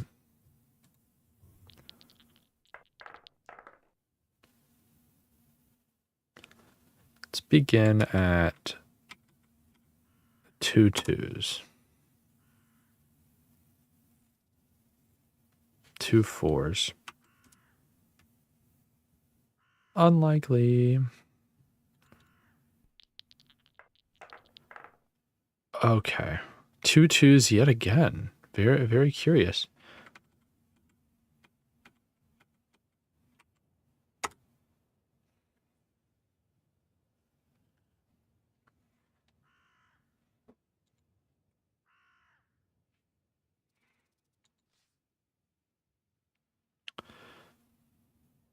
Elthera laughs. You are a challenging mind, she declares. May we play again? No more. You reply, shaking your head. I am growing tired. She nods, gathering up the dice. She drops them into your palm. Here, take these, she declares. You will have better use of them than I. I foresee as much. You thank her and drop the dice into your pack. She nods and gets to her feet. I must be going, she says. Travel well. Come and visit me if you will. She waves in the direction of the cliff you came down when you entered the backlands, but quite why is not clear. Then she hurries away. The tree is relatively young, fresh and strong, as though it had only been planted a few minutes before. It's hard to believe the same tree you saw before, so tall and so very dead. But the position is the same. With the woman gone, you look around the plain. South and west, the great fault line of the cliff shields out the sky, and at the top it seems as dark as night. North, the grass stretches away towards a distant flashing line that seems to cut across the land. You turn your attention back to the landscape.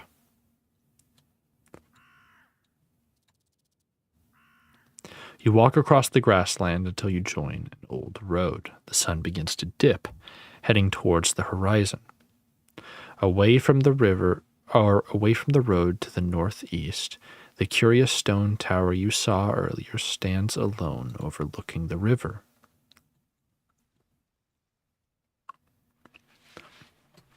You step off the well-paved road and cut across the grassy field that have somehow replaced the plain that was here before.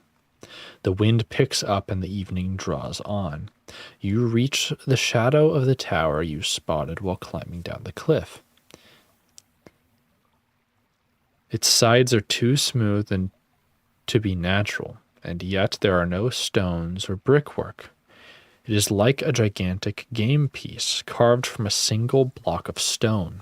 Thick gripweed curls up and around the tower like wool round a bobbin.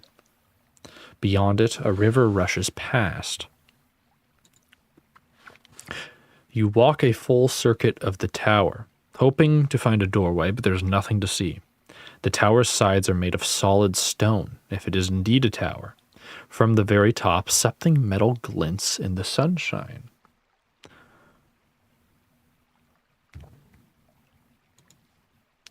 Craning your neck and squinting against the sun, you make out what the gleam is. Some kind of brass fitting seems to jut out over the side. Strange to see worked metal and stone out here. Wasn't this place supposed to be barren? You pause for a while, watching the river rush past. The sound is calming, even though it is on the far side that the plains continue. Somehow you must cross. You give the gripweed shoots, or you give the gripweed shoots a sharp tug. Hold on. You give the gripweed shoots a sharp tug. I think that's a messed up sentence, but okay. The plant is tough as a rope and seems to be firmly anchored to the stone of the tower. The weed seems to grow all the way to the very top. I think that is an error. There's this floating thing here. Okay. We'll just pretend we don't see it. Quickly you grab and scramble up the side of the tower. The roots of the thick plant offer plenty of footholds, and the ascent is easy enough. Soon you are hauling yourself over the battlements onto the top of the tower. You stand atop the tower. The wind across the prairie whips at your hood, and the ground seems like an endless green sea far below. But the top is not empty. Indeed, there is barely room to stand. Most of the floor space is taken up by a large brass contraption that has been built into the middle of the roof.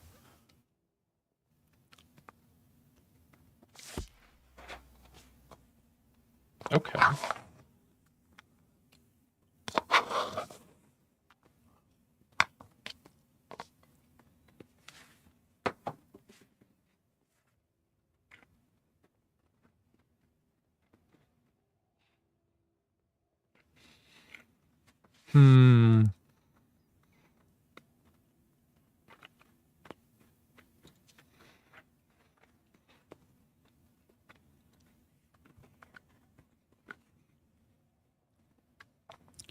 This tower was clearly built to house the brass contraption at the center of the turret.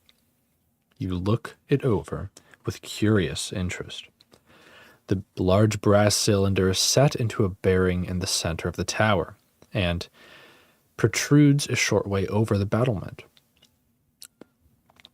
It is rather like one of the Chief Mage's telescopes. But why would anyone set such a complex device out here in the wastes? You crouch to look through the cylinder, but you cannot. It has no eyepiece. The near end appears unbroken to the brass mounting of the device. The bearing underneath the cylinder looks as though it might allow the contraption to move. Furthermore, set in the central dome is an impressive-looking blue crystal. The blue crystal is not a gem you recognize. It pulsates with small interior glow, as though something lived inside.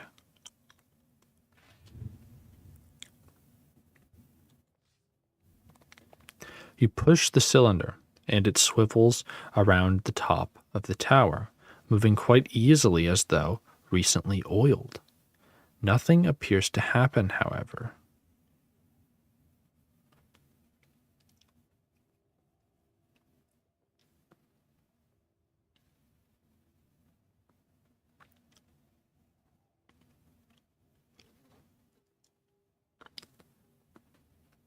Take the crystal. You touch the crystal, but as your fingers brush the glass, something happens. You feel yourself whipped up into the air as though catapulted. For a dizzy moment, you seem to stare back down at the entire land of Badubak. Then a moment later, you are back to your feet, head reeling, but feeling curiously powerful. Step back. You step back, fearful but cautious. The blue crystal on the contraption is flashing brilliantly, and then suddenly the cylinder ignites with a thick beam of syrupy light. The beam floods across the landscape, cutting through the mist and warping the view like a heat haze.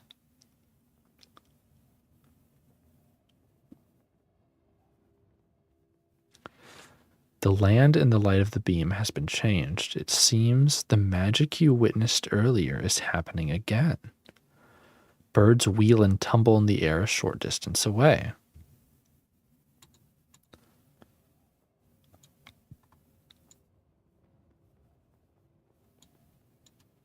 I see how this is supposed to work. Okay.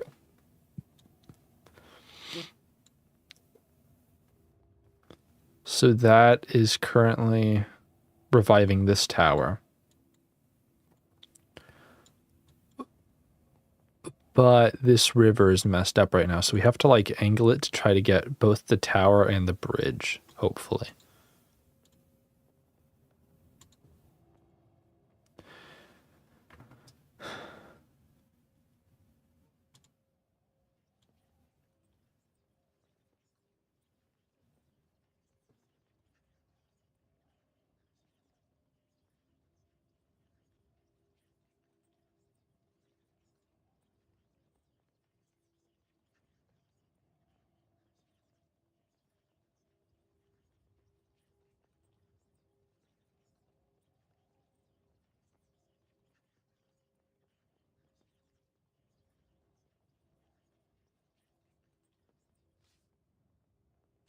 You just the beam around its track, sweeping light over land below. The view is now partially lit by the beam from the tower, and a different land appears in its light. Birds fly. Gentle wind stirs pollen in haze. With the beacon blazing away, you swing yourself over the battlement once more. After an uncertain moment, you find the gripweed and clamber swiftly down. You scramble down the tower and drop the last few feet to ground level. South of here, the Grand Road runs from the west to the east across the plains. You return to the road. Clouds rumble as they roll across the dimming sky. It'll be dark soon. From behind you, a voice says, "Excuse me." You whip around to find a small boy holding a cloth skull cap in his hand. He pushes it towards you. "Where'd you get that?" "You dropped it," the boy says. You nod your head and thanks. The boy smiles and puts the skull cap in your hands. He steps back and waits for something. You squat down to your ankles, more to the boy's level. Clearly he's a local and is likely known a lot about the area. Sorry. He's clearly local and is likely to know a lot about the area. Who lives in the cave in the cliff? You ask the boys. Some ancient failed truth teller, the boy replies. She spent her whole life studying divination, but wasn't any good at it. Her sister Bria was much better. Uh-oh. How might I cross Lake Ilkalala? You continue. You can usually get a ride on a fishing boat if you don't mind dolling while they catch their fish. The boy is starting to look twitchy. Where are you from? Care, he replies, to your surprise, but I run errands. All the way to Tim Pang sometimes. The boy hops from foot to foot. And where is Tin Pang?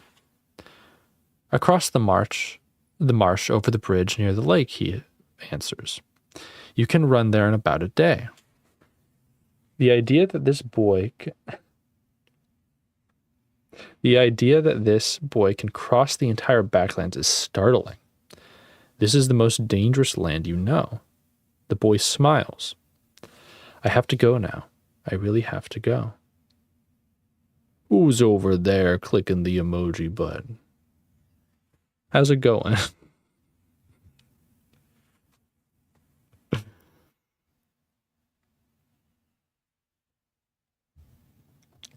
Where does this boy have to go? I'm going back home before they close the gates. Without another word, you turn and move away. The boy takes off at a sprint. Oh my god. It's only later that you realize he somehow swiped the sun jewel from your pack.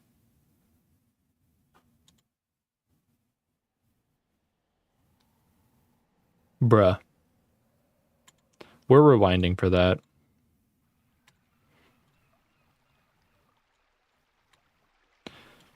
I do have like one rewind.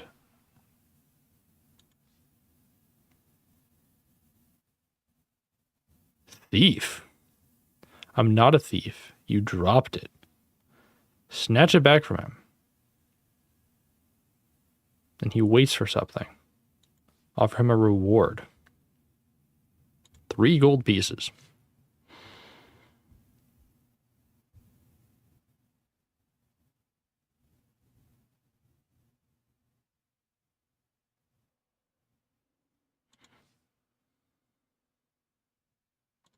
All right.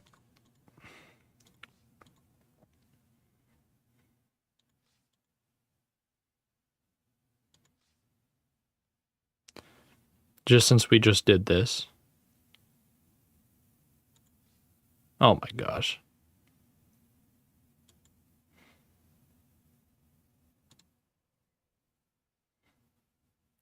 Bro, he always swipes the sun jewel. Oh my gosh. Really?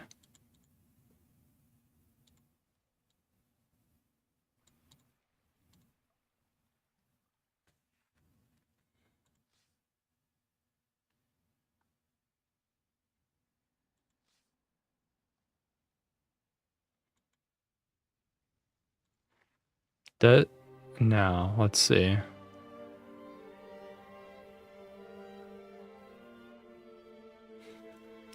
Yeah, you have to ignore him.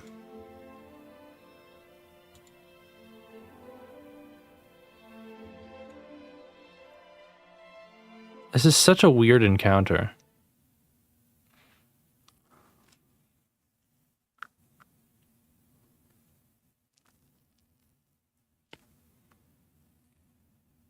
I'm so curious if there's a way to where he doesn't actually just like pickpocket you, like the little gremlin he is. But we've already used 2 rewinds, and we're only allowed 1 more, so which includes a death. So I'm not going to continue, sadly. You follow the road. You follow the old road. The surface begins to crack underfoot. Weeds breaking through the stone. Weeds breaking through as the stones crack. Soon the roadway is lost under a layer of fine dust. Darkness closes in. You need to rest, especially after so long walking with an empty belly. Dude, a little gremlin indeed. Swiping my sun jewel. My gosh.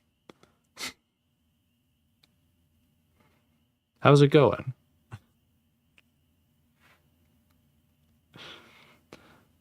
The line of this grand, wide road is all but invisible now. A little way off, a line of shadow marks a yawning fissure in the ground.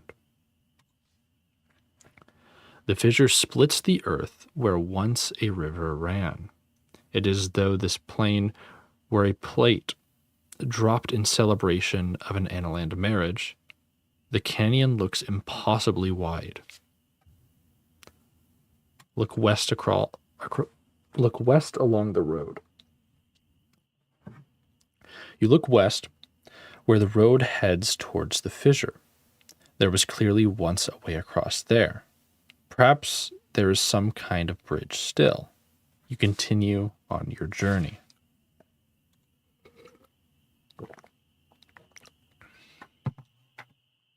So it's weird too, because I guess I don't technically have this within. Yeah, no, this isn't within, but I wonder if this will actually let this work and let this one work as well. But I ran into the little gremlin back here before time was sufficiently warped, where he tried to stop me before. The road meets the edge of the fissure. The moon rises, filling the world with thin silver light. The road comes to a stop at the edge of a wide fissure in the ground and the ruins of an ancient bridge. The wind roars along the crack in the ground in front of you like a mockery of a river. No spells just yet. There was once a bridge here. The road runs up to it. A few stones push out over the yawning abyss. But it has long ago tumbled into ruin, and now it does nothing but give you an impressive place to look down.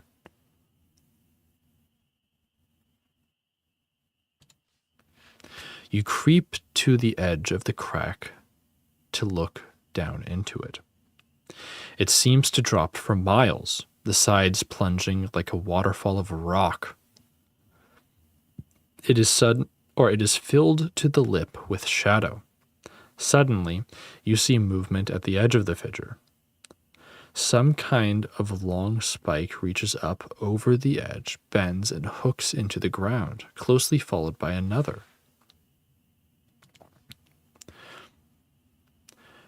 You wait and watch as the creature drags itself up from the crack of the ground. It's a long, six-legged bug with hooked jaws and a deadly-looking sting, the size of the one you sliced from the back of the manticore only days ago. Uh-oh. Oh, easy. Smash the bug.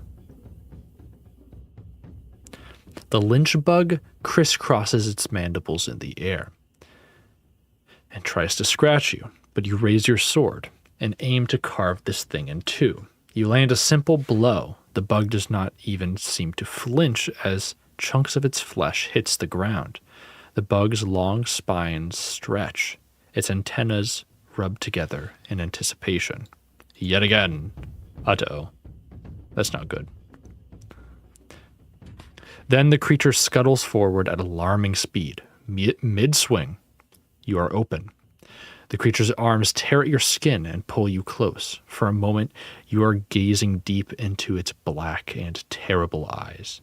Then it tosses you away.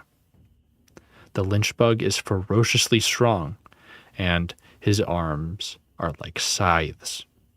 Then it stiffens, perhaps making ready to jump, and towers over you. You draw back, raising your sword to protect your body as much as possible. The lynch bug swipes at you indifferently. Is it possible that the bug predicted what you would do?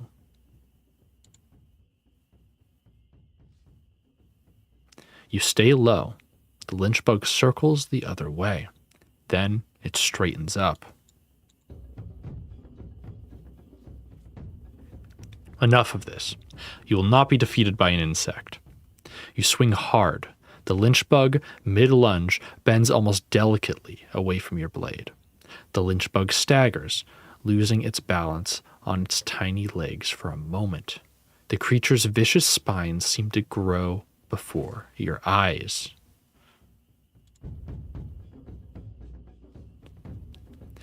You circle away from the lynch bug. It dashes forward, bounding across the dirt. You fall over yourself, trying to escape its reach. You prepare your sword. You chop with your sword. Then your blade lands deep. You cut again, twist, and the lynch bug collapses into the dirt. You gasp for breath. The horrible creature's defeated. You look around once more. A few birds swoop and wheel in the crevice, turning circles that are way below you, and yet still high up in the air. Well, I thought for sure that the beacon would get the bridge in its entirety. Because, like, when you look at it, right, it does kind of do it, but also not.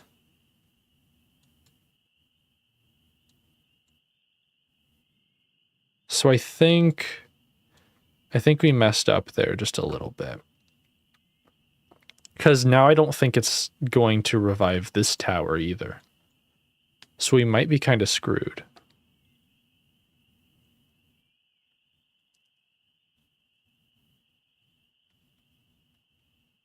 So it might have to firmly be within each of these. So we might need to head back, actually.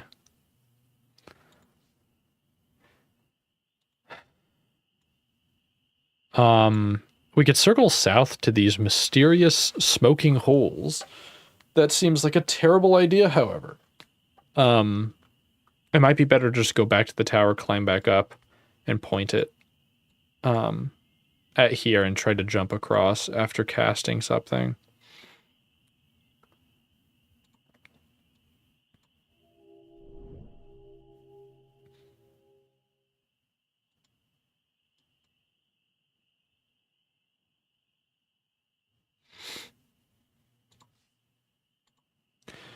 We've already been here, so I'm not going to read it again.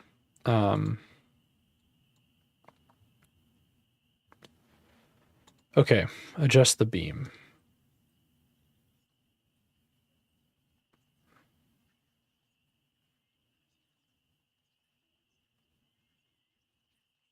Because where can we adjust it to?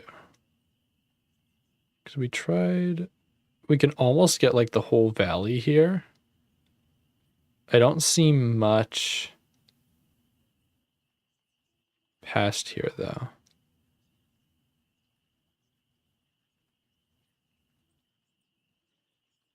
There's something right there, which I am curious about.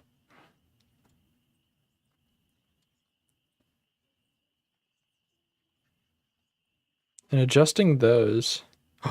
Ooh.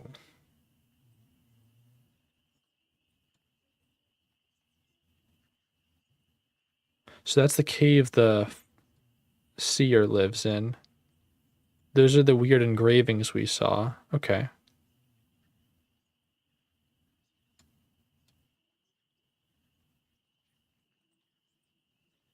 So it might be wise to try and see,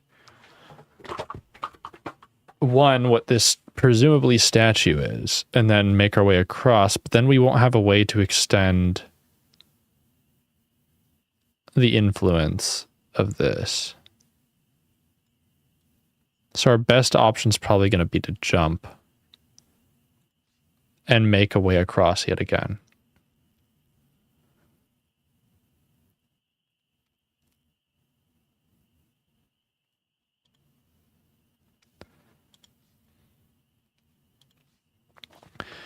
Careful to not touch the light, you examine the beam. It seems to come into focus for a few cubits from the edge of the tower, then floods outwards, changing the very color of the air as it goes. On the ground, you see dusty sand beneath its light, with grass growing on either side. This must be the beacon that Shadrach mentioned. Okay.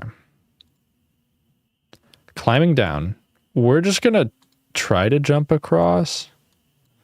It's not exactly optimal, but give her a shot.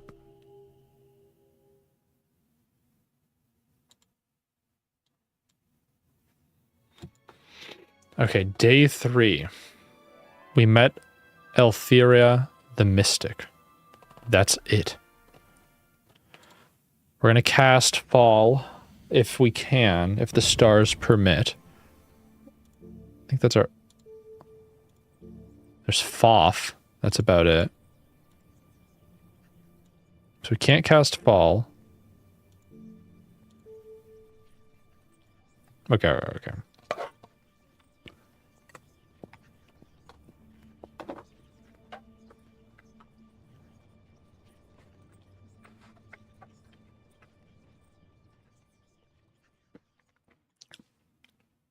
Fuck it, let's just jump.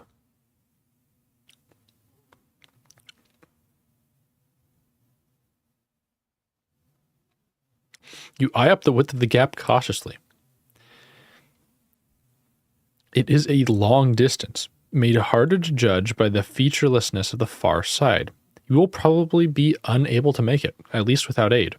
Oh, I could probably make myself larger.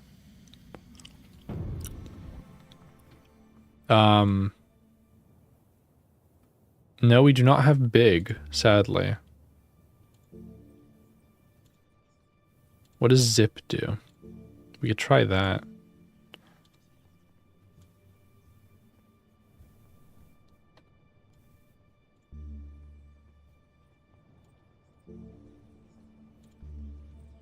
Oh, teleportation. Right.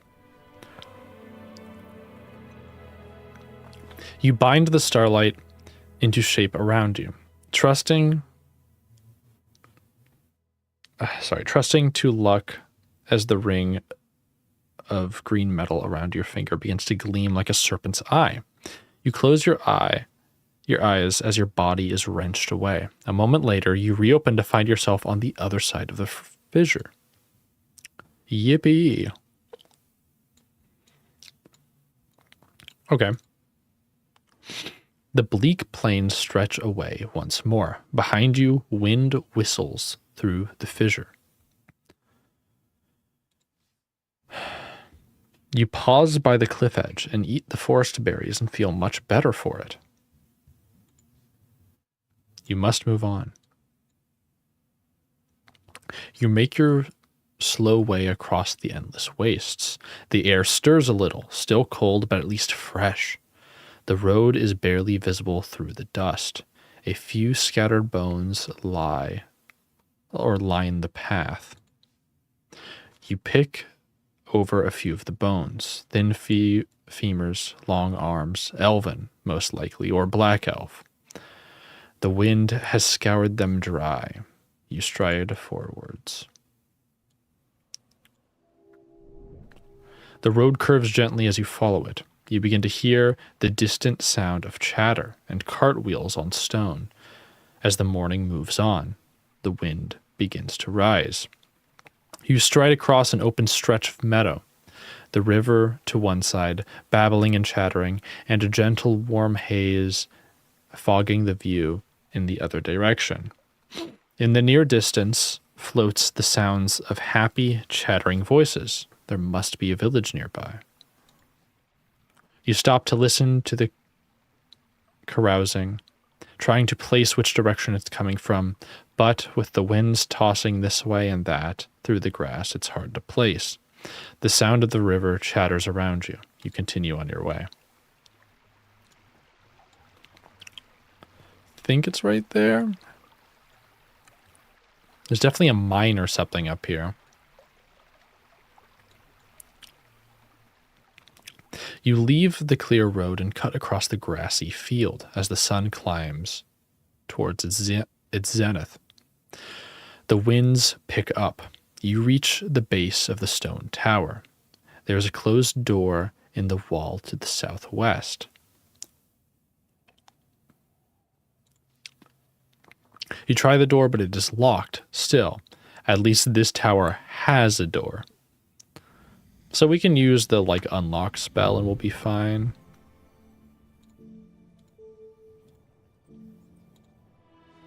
Dop. You weave the enchantment.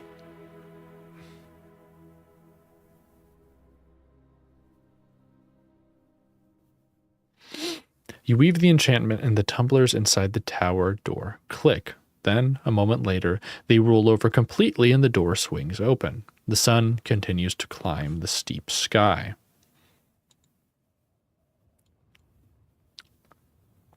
You step through the towering door into the shadowy interior. Who knows how long it has been since anyone has last set foot inside. Inside the tower is cavernous and empty, but for a stone staircase that spirals around the walls. Dark vines have grown up inside the tower and form a thick matting across the ceiling.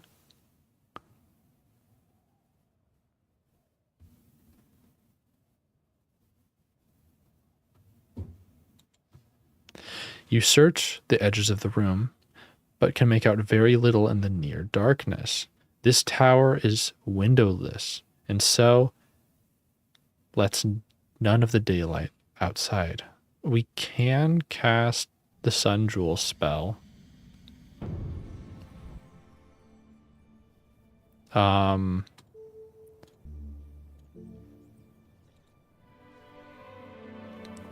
Consulting the constellations above you, bind the spell, and the Sun Jewel in your pack begins to throb with brilliant, blinding light. The light brightens the gloomy interior. In the light, you can see things a little bit more clearly, but nothing unusual jumps out. Instead of going through the hatch, you use the light to poke around the corners of the room. You find little of interest until you stumble over what appears to be an old traveling pack. You open the pack and are surprised to find the brand of the Andaland, or the Analand leatheriers inside the top flag. Digging inside, you find 3 stoppered vials. The brown vial contains a thick oil that you do not recognize. Smell it. You unstopper the vial. A heaty, woody smell fills your nostrils. This is essence of bark. A good thing you did not try to taste it.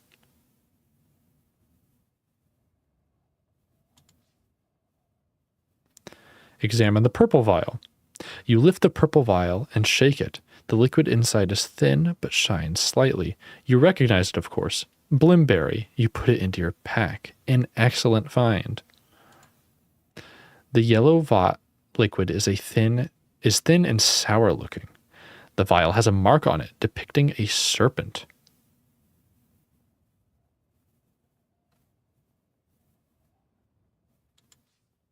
You put the yellow vial into your pack. It is a poison, so as long as you are careful, it may come in useful at some point. Then you close your pack, satisfied with what you have found. You climb to the top of the stairs and hack at the dark vines that grow on the ceiling. They begin to drip a thick, oozing sap onto the floor of the tower. You slash again at the vines across the roof, uncovering a trap door. It's bolted shut. The sap now covers your hands and arms. It begins to cool and solidify.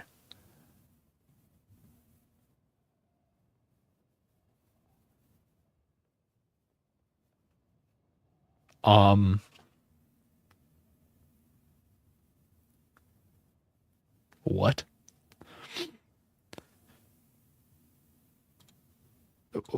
Why would I have to cast a spell? Hold on.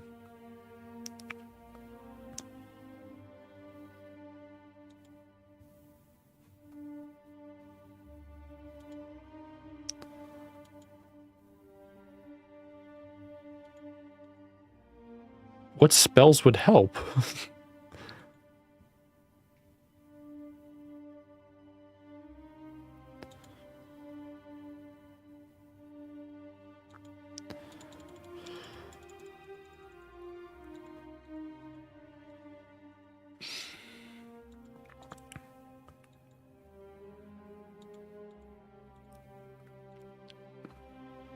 I have no clue.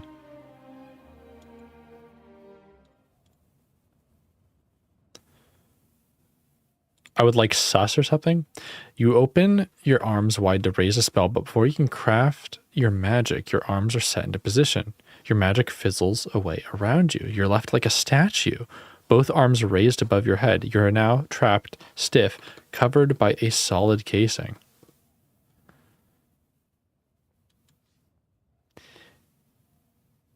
It's a drastic circumstance which calls for drastic measures. Throwing your weight to one side, then the other, you begin to tip and finally manage to overbalance, toppling off the staircase. You tumble to the floor, and the amber casing around your body shatters. You are free once more. Enjoying your regained mobility, you hurry back up the stairs once more and pull the trapdoor bolt back. The hatch to the roof falls open, letting in a ray of sunshine. Now it's time to move on. You could go back out to the plain or to the top of the tower. You push open the hatch and go through. You're met by a strong wind. You stand atop a stone tower in the northern plains of the Badu Back. Set into the floor here is a bearing on which a brass cylinder rests. A blue crystal is set on its length. Set into its length, my bad. On one side of the turret floor is a trapdoor which is open. Duh. Okay, activate the beacon. It takes a moment of fiddling to find the correct place on the contraption to bring the beam to life, but once it does, it sweeps out of the cylinder and across the land.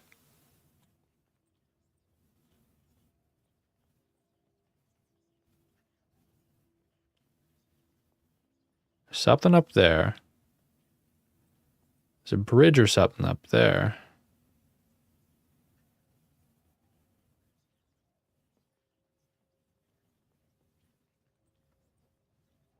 Seems like the most reasonable thing to do would be point it like this, basically. You adjust the contraption's position and focus carefully, watching the land shift and change under its light and make your adjustments. Finally, satisfied, you set the lantern on one side of the crenellations of the turret and step back. Where the light touches you, you suddenly feel much better.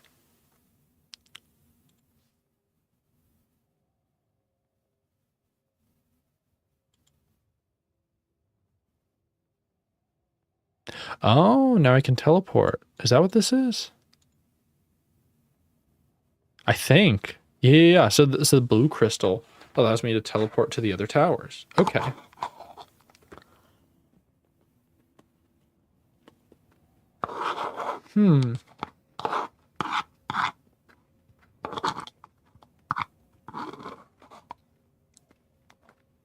That is interesting, to say the least.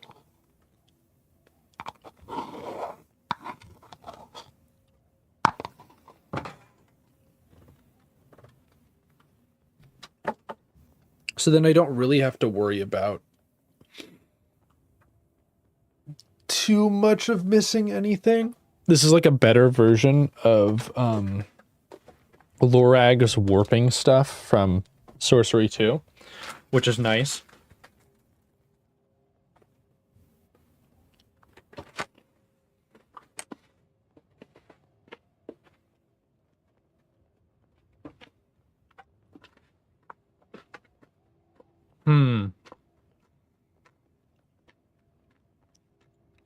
Okay.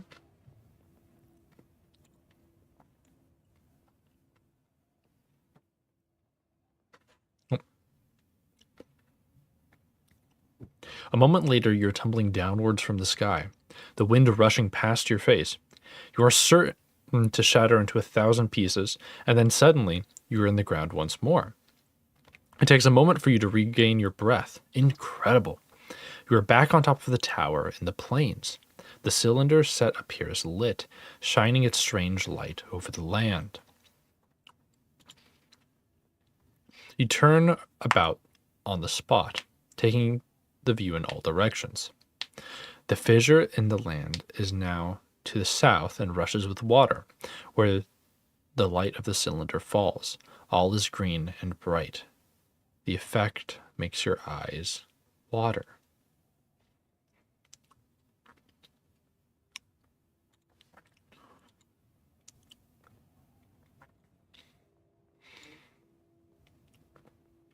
Yeah, so I think we can go there.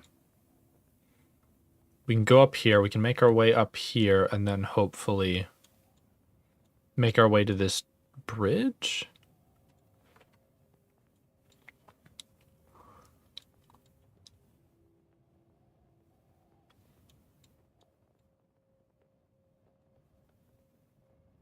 Oh, it looks like we could have like slid down that way. Which might have been an interesting thing to do considering there's this right here.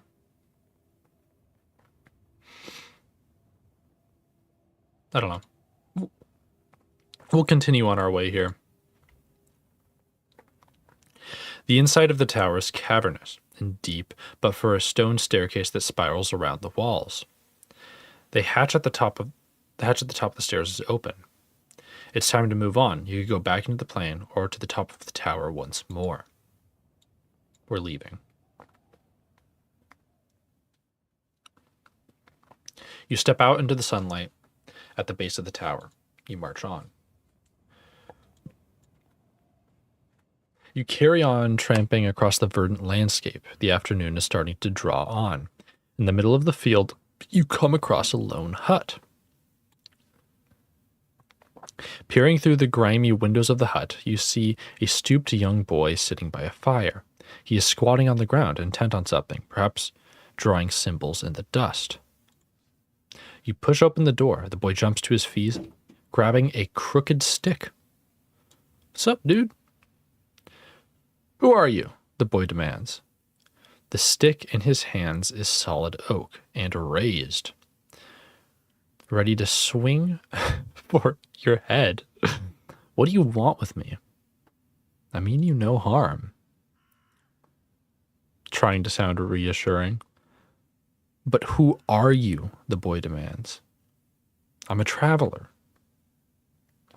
"These plains are wild and empty," the boy replies. "You must be tired," he smiles. "Please," he says, gesturing you inside, "come and share the fireside. It's all I have, but you're welcome to it." He props his stick by the hearth and gestures in welcome. "You live out here?" you ask. The boy shakes his head. "Only when the animals are grazing. Otherwise, I live in the village." "What village?" "Kariyama," he replies. "In the foot of the mountains near the long bridge." You nod to the boy and take a seat beside him. The peaceful sorry, I'm reading this really bizarrely yet again, but the peaceful atmosphere and gentle warmth is most restorative. I'm on my way to Mampang. "I don't know where that is," he replies, "but if you're going east, the only way across the marsh and over the mountains of Ilyanka is the long, or Ilklala is the long bridge."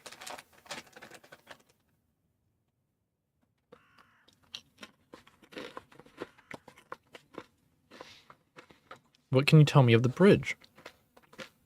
The boy seems to chuckle. "The tollkeeper must be doing well for himself, that's what I think. Everyone who passes pays something, and that's a lot of people. I just wonder where he keeps it all, since he's got the tiniest hut. It's half the size of this place. Easy." The boy lifts his crook once more, but only uses it to poke the fire. "What can you tell me of the towers?" you ask. "The beacons?" the boy asks. "They were built by the sorcerers, of course. I'm not sure what they're for, but they're meant to keep us safe." "Huh."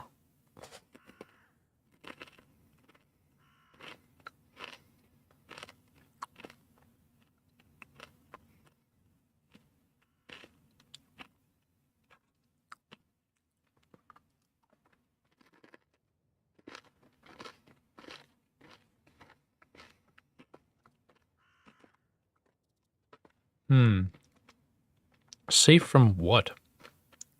I don't know. But there says rock falls, but I don't understand that.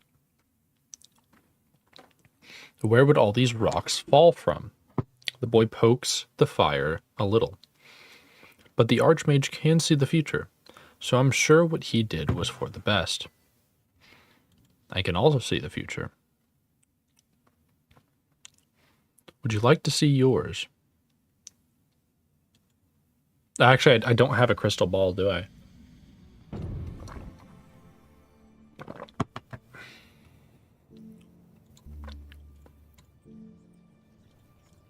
Oh, right, I don't have my skull cap.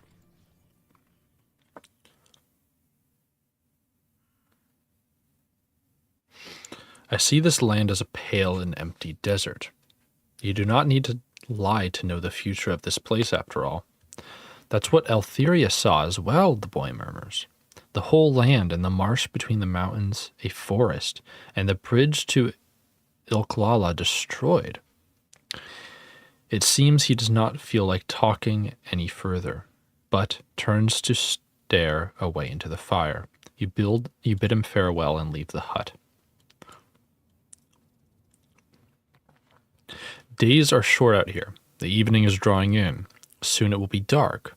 You walk through the wide fields, thick with crops. A few goats graze on the low hillocks in the land, watching you with beady eyes. This place seems so rich, far richer than the villages west of Care. It seems impossible that it could ever become a place as desolate as the Backlands. Looking south, you see the tower. Further on in that direction, a river rushes through the plains. You stride on through the long, swishing grasses. Then, from somewhere close at hand, you hear a voice. Someone there?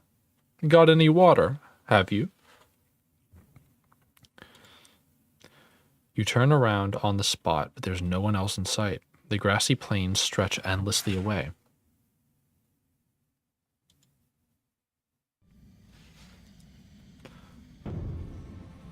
I'm sussing it.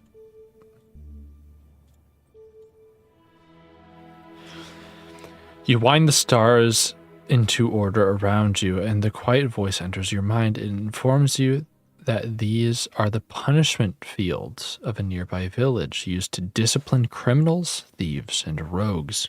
With its cheerful message delivered, the spell fades. You ignore it. There is no one on the plains. The voice is a trap, or an illusion, or both. You continue across the prairie, enjoying the soft chirping of insects. The sun lowers towards the horizon. Nearby, you hear the sound of hammers on stone. You approach the sound to find a group of workmen erecting a scaffold. They ignore your approach. As you approach the scaffold, you are stopped by a large Svin wearing a metal helmet. Stay back, the creature says. Big rocks high up. What are you building? You ask curiously. This 7th beacons. This one prevent collapsing in the cloud mountains.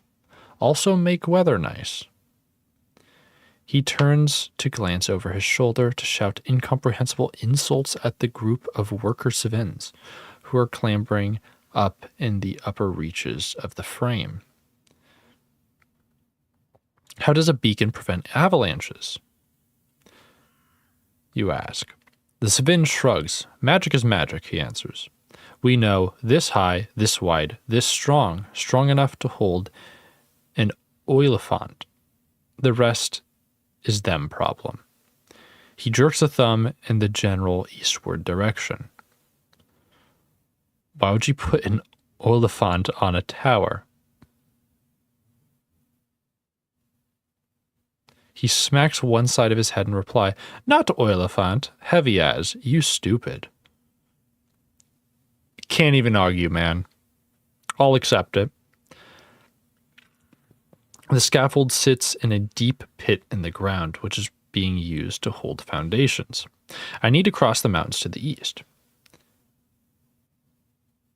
you tell him. The Savin shrugs. Use the bridge. We built for this. There's a crash from the site, and the Savin turns round and roars, stomping back towards the construction. You follow him, curiously, to see that one of the bamboo supports has buckled and bent under the weight of two Savins, who are now clinging like spider monkeys above the pit below. The Savin, to whom you were talking, is scratching his belly and trying to work out what to do. You step forward, intending to assist, then realize you do not know what to do. These two creatures are some height up, swaying violently back and forth. The leader is scratching his chin, clearly thinking hard. Slice the bamboo in half.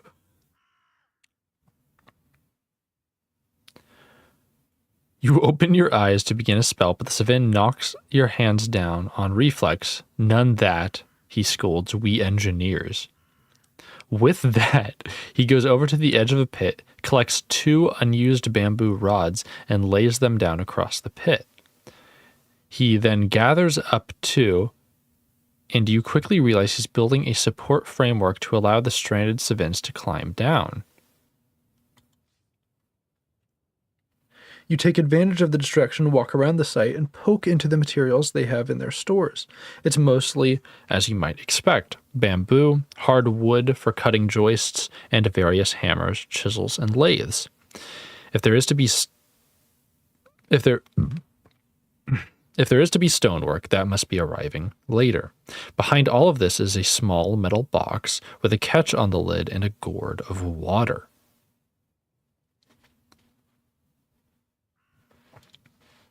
You squat down and open the box to reveal a small blue crystal. And it's currently dark, but looks very similar to the ones you have seen previously in the towers.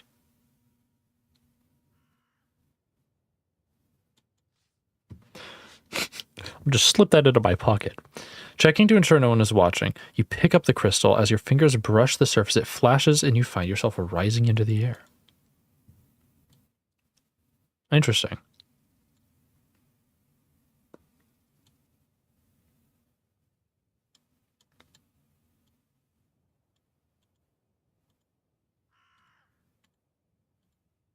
Oh, I have to teleport.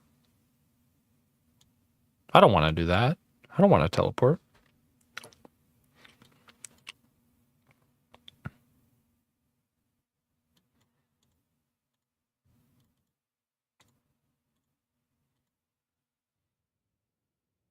Okay.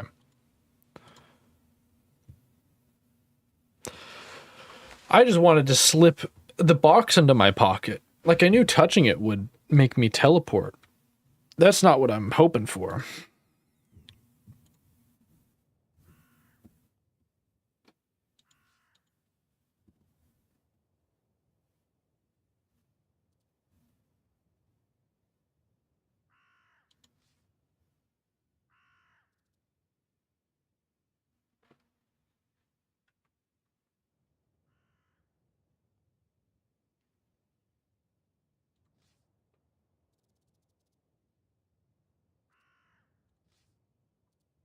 Okay.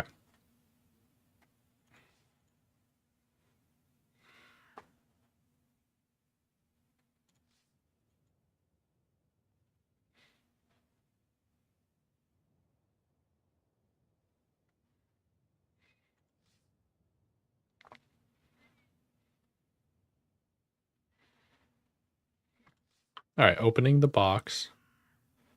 We're going to leave that.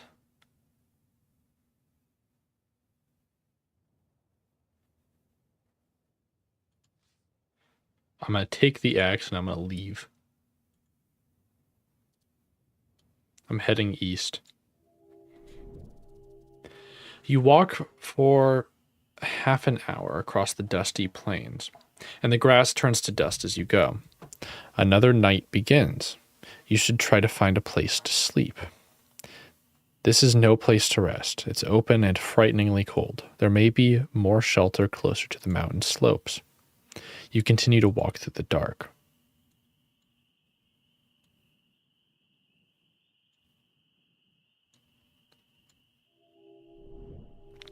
You walk on across the grassland until you meet the edge of an old road, and the first few stars appear.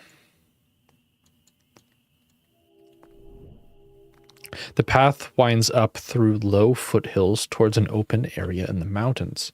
As you approach the foothills, you see a wooden palisade, spiked trunks planted to form a fence with a single gate.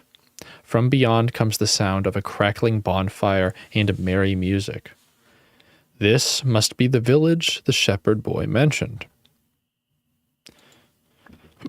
It seems to be a bustling, busy place. Presumably, this village owns the fields and farmland through which you've been walking. You could go in or skirt around it.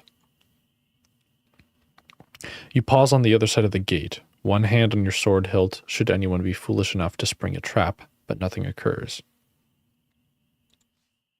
The village is a small collection of wooden huts, built into a basin with the mountain at its back. In the center is a roaring bonfire surrounded by tables and benches. A few people sit here, drinking and talking in quiet voices. The cloth cover of a large hut snaps in the wind. For a moment, you see lines of mattresses. More stars come out.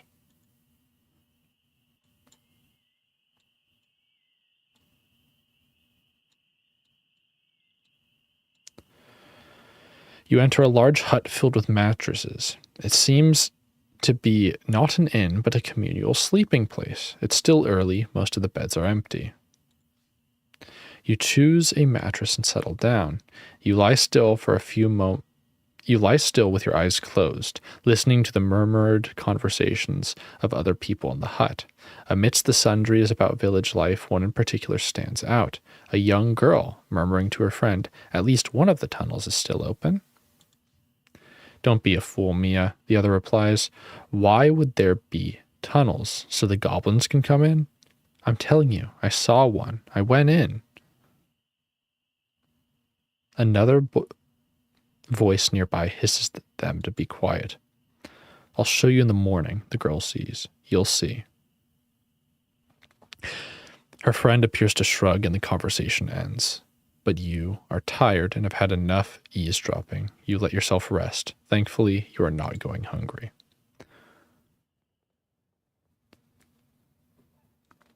You lie back and try to forget your troubles. You feel quite safe here, and you do not dream.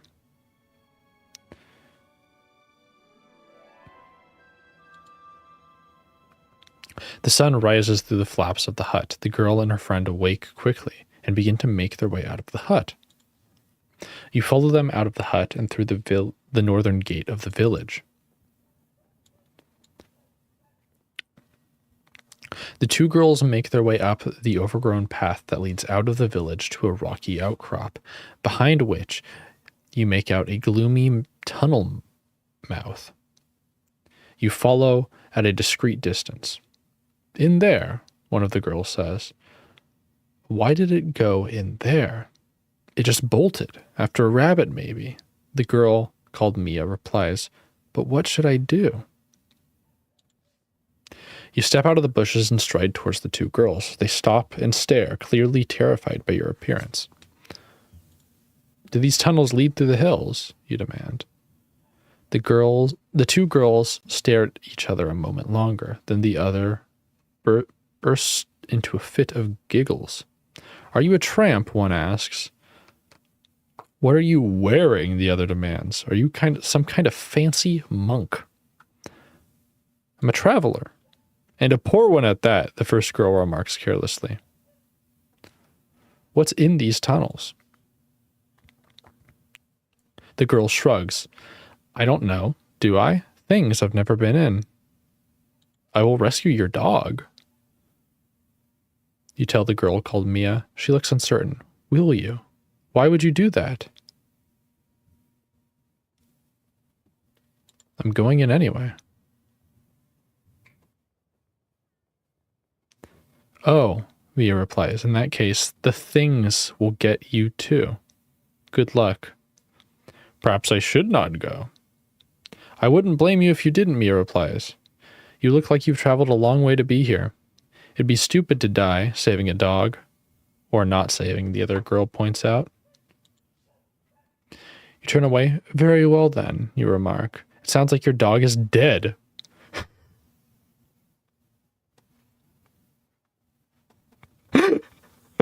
Oh my god. That's mean. Okay,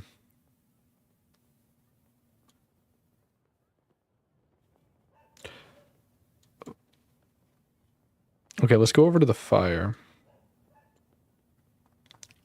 The fire pit is in the center of the village. You walk past low huts. A few figures glance at you, but they show little interest. The fire is keeping low and smoldering, ready to be reignited in the evening. A few people surround it, watching and talking. In the base of the smoldering fire pit are a few pebbles and some sand.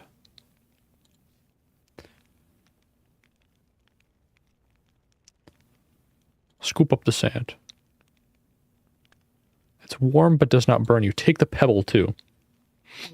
You reach in and close your fist around a pebble, but it's burning hot. You snatch your hand back. A heavy red burn on your palm. It's not only painful, but since this is your sword arm, it'll lower your ability to fight. Someone passes around a charred joint of meat, offering you a bite. Eat it. You take a bite. The meat is black and sooty, but rich with flavors and spice. Having taken your share, you pass the joint on to the next person. Hey, yo.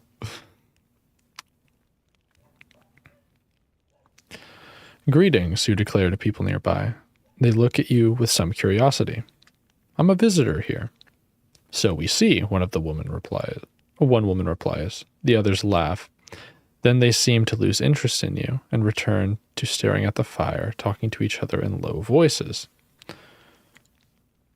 You unwrap the portions of raw fish you've been carrying and roast them in the fire. You save your provisions. They should keep well. Stranger, we were having a discussion. Who would be most likely to best the other in a fight? A goblin or a wolf? I've seen such a fight. You have, they declare with pleasure.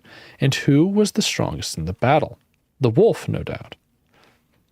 The goblin is cunning and sword-wise, the other declares. A wolf is no match for a blade. I believe the wolves won in the end, you reply, remembering the baying howls at your back when you left the northern gate of Care. We will ask the archmage to deliver one of each, decides a villager with a sigh. In the name of learning and scholarship, you smile. The villagers nod and return to their discussion. You sit down beside the woman who spoke earlier. She looks familiar from somewhere, but you cannot quite place it. She nods in acknowledgement, but says nothing. May I ask you some questions? Of course. How could I prevent you? What can you tell me of the Backlands? She frowns. The Backlands? The name's unfamiliar to her. We are in the Backlands. She laughs. This is Ishtara, she replies. I'm quite sure. Feel the soft wind on your face. Is it not good? It seems, wherever you are, this place is far removed from the Kakabad, at least for these people.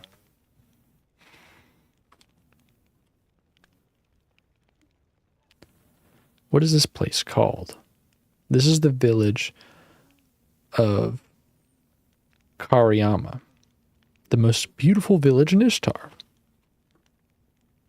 Ishtara and Ishtara. She kicks at the fire with one foot. You talk a lot, she observes. Is that normal from where you come from? You are all strangely quiet, or so it seems to me. We are a small village. We see each other every day. There's not that much to discuss, she smiles.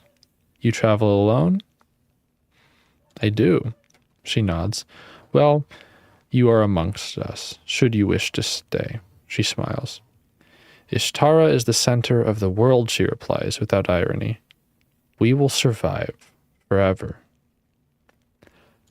I hope so, you reply, thinking of the empty wastes you have already seen. The woman looks at you curiously, but does not reply. You nod to the woman and get to your feet once more. You stand and nod to the woman as you head away from the fireside. The sky is blue and pink.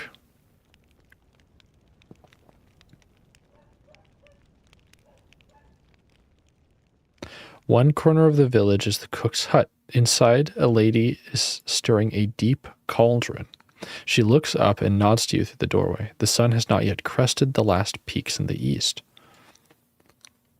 You step inside. Greetings, you declare. You're welcome. If there's something you want, if you don't want anything, there's the door. Ask about the tunnels through the mountains. Do you know about the tunnels through the mountains? You ask. Tunnels, the chief replies. Where did you hear that? So they are secret? They are no secret, the cook replies. If you head up to the mountains, they are there to be found, if you know where to look. But they're not places you want to go. Why not? There are things in them tunnels. Not things like bats, either, but things like monsters. I've killed monsters before, you reassure her. That says maybe, she replies, but I should think monsters have killed the likes of you before as well. I will avoid them, you assure her. She sighs with relief. I thank you for it. I don't like killing any beasts I don't have to, and sending you into those tunnels would be as good as wringing your neck. The lady pours a little oil into the soup from a flask above the cauldron.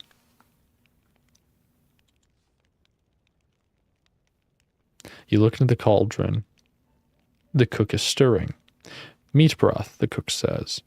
But if it looks like there isn't any meat in it, it's because it's Snatacat.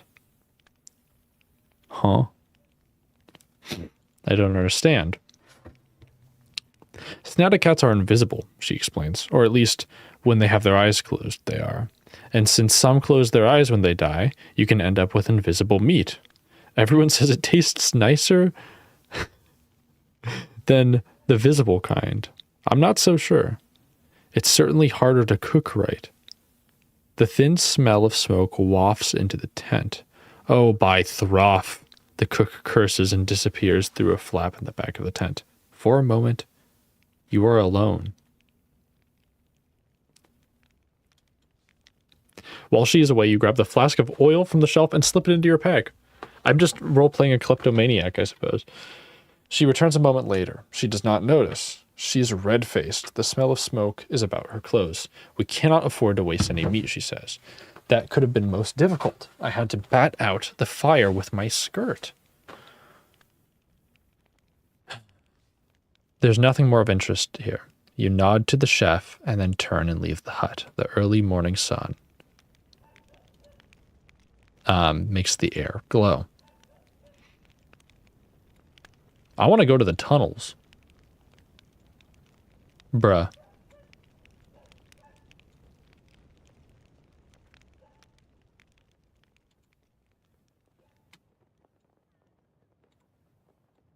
Hold on.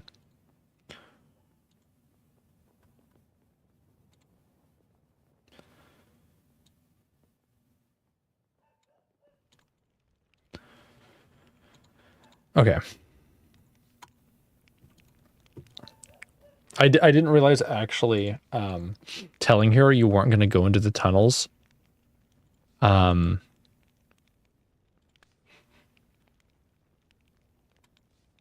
would shut that off for you.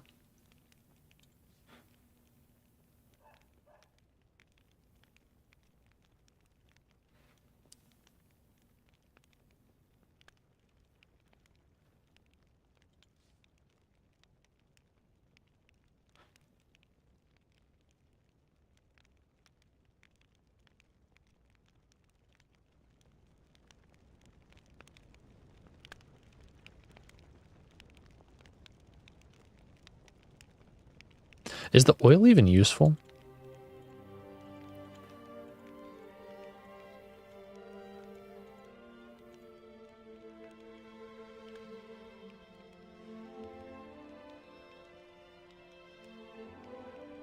Probably eventually. Whatever, to the tunnels we go.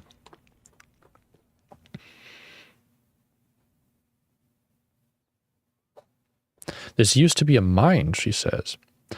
Only they had to stop mining on account of the things. What are the things? How would I know what they are? I'm not going in, she replies. But if you see my dog, give it a tickle for me.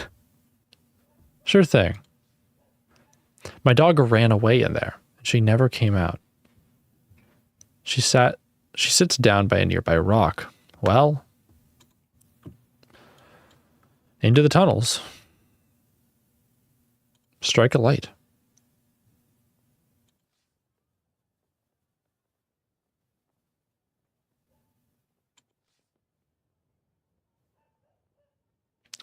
All right. The mountains overhead create an imposing sight as you walk through the ancient tomb. Even though the air is musty and old, there's a breeze on your hand. Does that mean there's a way through? You make your way through the narrow entrance and into the cool, dark tunnel. You hold a hand out to feel the way forward. You raise your eyes up, but it seems in this deep mountain the presence of starlight cannot reach you. You are powerless. Look at the tunnel walls. You try to make something out on the tunnel walls, but the darkness is absolute.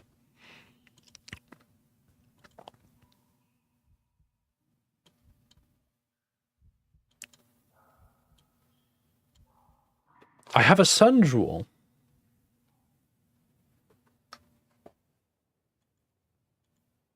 Let me cast the sun jewel thing. Bro. Let's go back here.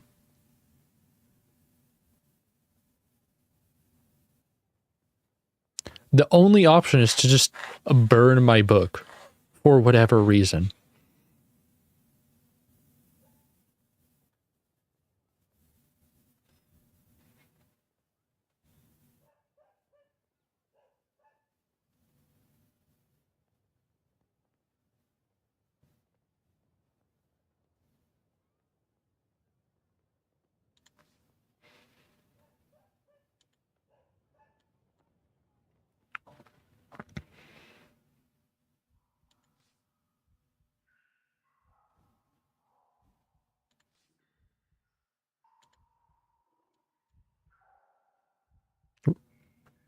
You stumble onwards, squinting in the gloom. The tunnel winds on a steady course with an occasional branch that leads to dead ends. It becomes clear that this is not a natural cavern. Wooden pillars line the walls, creaking under the weight of the stone. You move slowly through the darkness.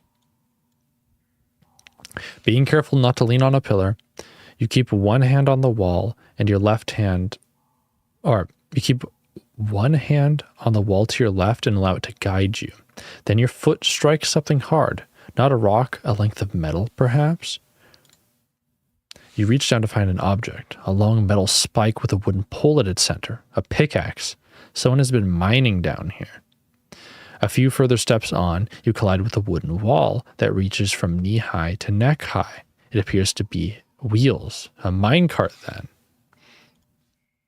You reach over into the cart, hoping to find some treasure or valuable metal, but it's empty. There's not even a discarded rock. You push the cart, but it must have been here for an age. It moves an inch, and the wheels stick fast. The squeal of rusted iron echoes in the chamber like a scream. You put your shoulder on the cart and push hard. It overcomes whatever was catching on the wheel and begins to roll forward quickly. A moment later, it strikes something in the darkness. One of the pillars, perhaps? Dust begins to trickle from the ceiling. You stand, frozen to the spot, as the cavern echoes with ship-like yawns and creaks. Stone shifts and fractures overhead, then falls silent. The roof does not collapse this time. You inch on through the darkness, moving more cautiously now. You make your way slowly through the dark. Soon, your hand feels nothing but air, a side passage. The empty darkness leads in 3 directions. pray for protection. You close your eyes and raise a prayer to the gorilla. Nothing happens. Have you been forgotten in the dark? But as your eyes adjust, you notice something dimly glowing at the other end of the passage. Move towards the glowing object. You edge down the passage, your footsteps muffled by thick sand. You trip over more abandoned and broken tools. When you're close enough, you see a curved golden object pointing from a pile of rubble. This is the source of the light, which pulses softly.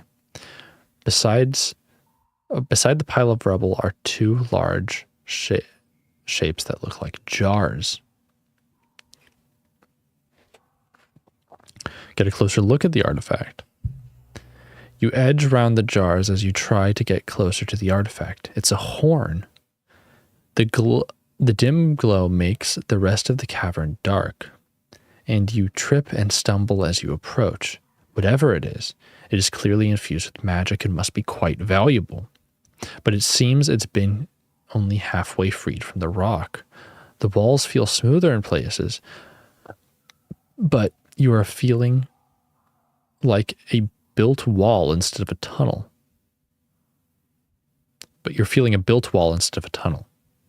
The ground here also feels different.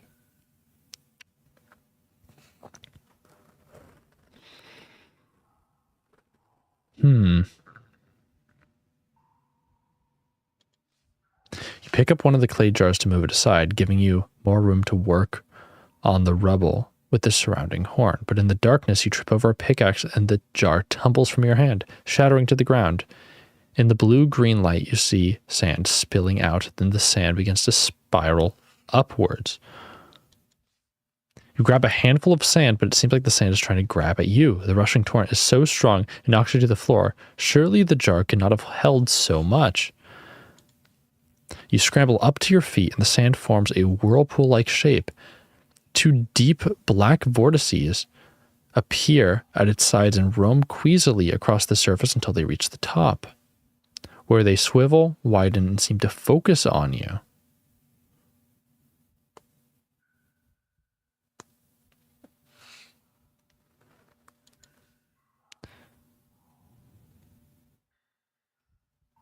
I'll look for something to use.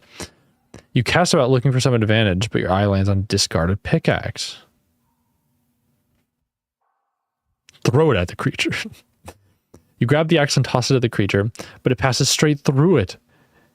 Then is sucked back inside the vortex almost immediately. The axe swirls around inside of it at violent speed before it's smashed into pieces, spraying in all directions.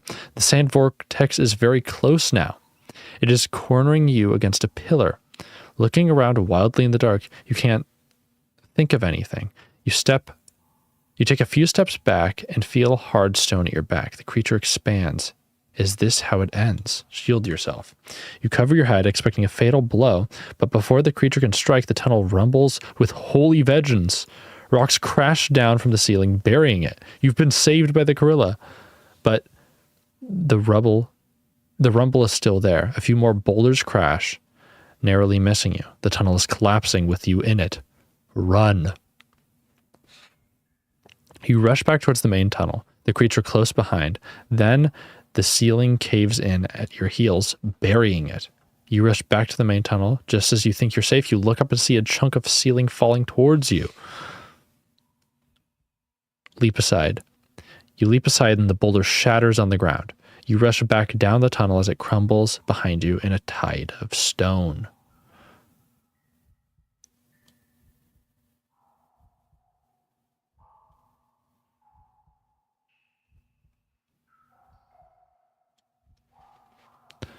You emerge on the other side of the Karimara, breathless as the whole mouth caves in. From nearby bush, you hear a gasp. Mia catches her eye. You destroyed it, she exclaims. She bursts into tears and runs away. Okay, surely there is a better path. You look back. Dust and smoke pours out of the tunnel mouth like steam from a cooking pot, and the sound of rumbling and crashing stone continues to echo from its mouth after some time. And it is your and is it your imagination, or does one of the peaks high above slip slightly downwards? After a few minutes, silence falls once more.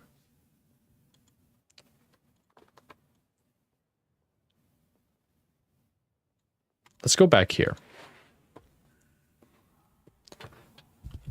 Okay. Very interesting. I'm upset that the game doesn't let me use my sun jewel, even though I have it.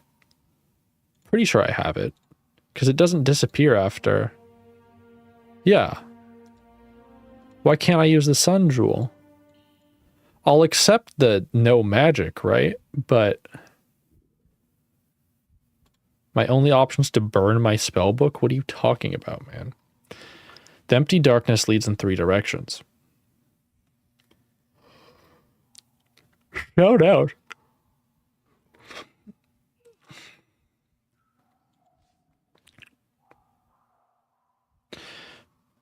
You shout out into the darkness, but there's no response. But the echo from the passage tells you it's shallow. As your eyes adjust, you notice something dimly glowing at the end of the passage. You edge down the passage, your footsteps muffled by thick sand. You trip over more abandoned and broken tools. Then you are close enough to see curved golden object pointing from the pile of rubble. It is the source of the light, which is pulsing softly. Beside the pile of rubble, there are 2 large shapes that look like jars.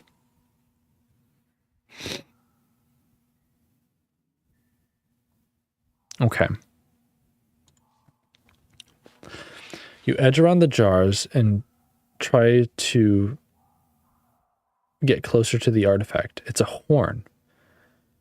The dim glow makes the rest of the cavern dark, but you trip and stumble as you approach. Whatever it is, it's clearly infused with magic and must be quite valuable. It seems to have been only halfway freed from the rock. The wall feels smoother in places, like you are feeling a built wall instead of a tunnel. The ground here also feels different. You squat down and move some rocks away from the artifact, You squat down and move some rocks away from the artifact, all but dazzled by its light. The glow is only gentle, but down here it is blinding.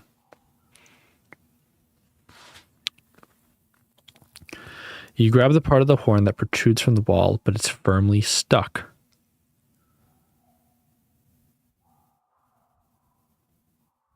Step back. You step back with some regard to the horn more carefully and knock over. Uh-oh.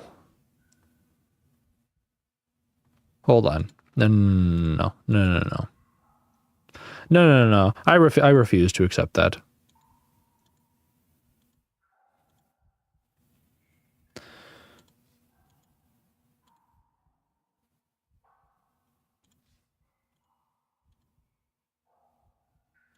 Yank it.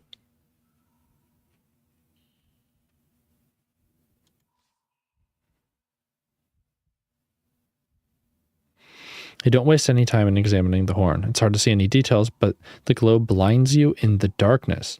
But you do make out some blocky script carved into it in a language you don't recognize. The horn is also slightly warm to the touch. Stand. You're about to stand when you notice the nearest clay jar wobbling. It rocks back and forth faster and faster. The lid shoots off. Cover my head.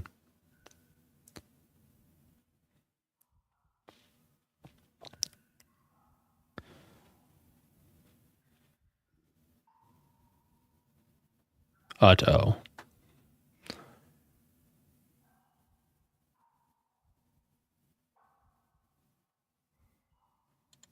Look for something to use. Just run. Surely a pickaxe cannot harm this thing. You turn intending to run and the creature follows you. The vortex passes the discarded pickaxe and gathers up until the handle and head swirling around inside of its body at a violent speed before being smashed into pieces and spraying in all directions. The sand vortex is close now and is cornering you against a pillar.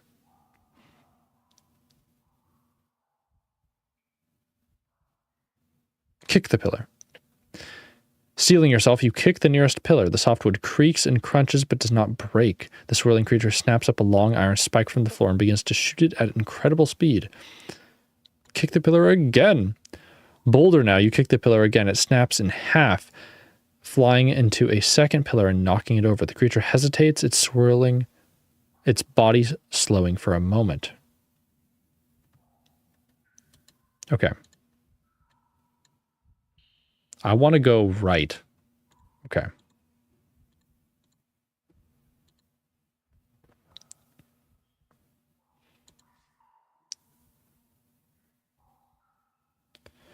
You slip out of the way as the creature slams into the wall. You head towards the main tunnel and hear a roar as it gives chase. But then the whole ground shakes. Huge rock pieces begin to fall from the roof. The tunnel is collapsing. You dodge aside as rocks crash down around you. The creature is close behind, but then the ceiling caves in by your heels, burying it.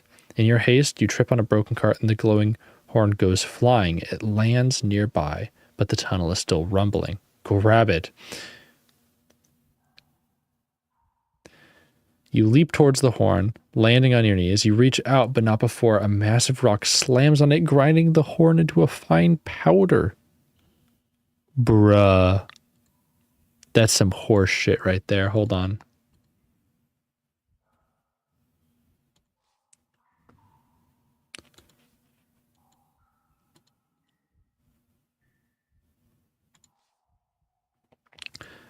Yank it. What if I blow it? You put the horn to your lips and blow. Nothing happens. It's as though the horn is blocked. As you tip it to empty it, you notice the nearest clay jar is wobbling. It rocks back and forth faster and faster than the lid shoots off.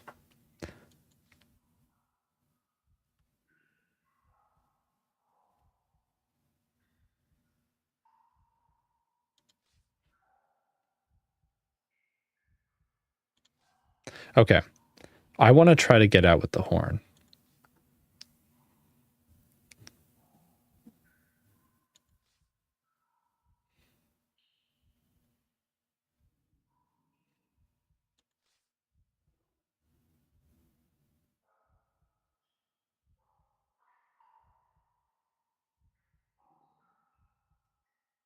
Oh my god, is there even a way to...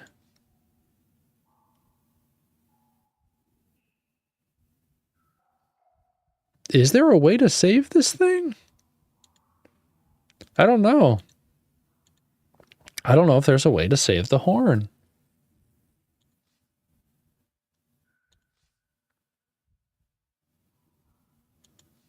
Like, maybe you have to have, like, a special item that I just don't have.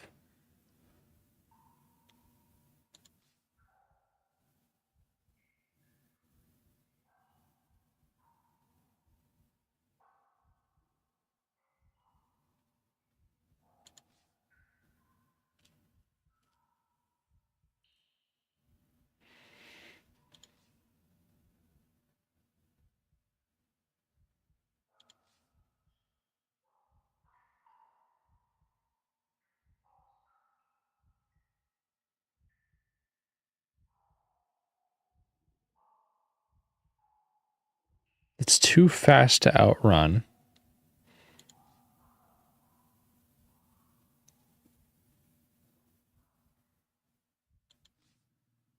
You grab the axe and hold it out threateningly, but the whirlpool simply sucks it in. Right. Okay. What if I just charge the creature?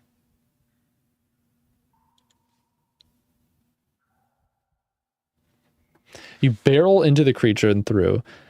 Sand slicing your face and neck, giving you more than a few cuts. Sand leaks into every nook and cranny of your clothes as the creature gives a howl that sounds like glass breaking. You begin to run, but the creature is too fast. A tendril whips out and sends you flying, crashing into another wall, knocking another pillar over. Rocks begin to fall inwards. The whole ceiling shakes and you hear a deep rumbling. The tunnel is collapsing. What if I leave the glowing horn?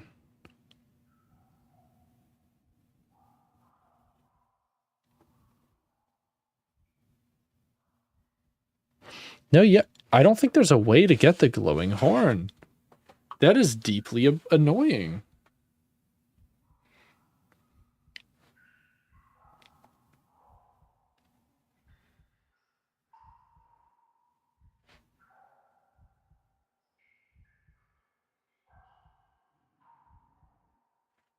Like,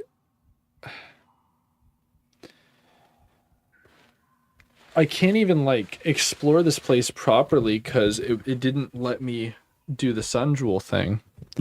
Like, I don't know, man.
Like, is there anything I can do here? Because I think I've tried every path.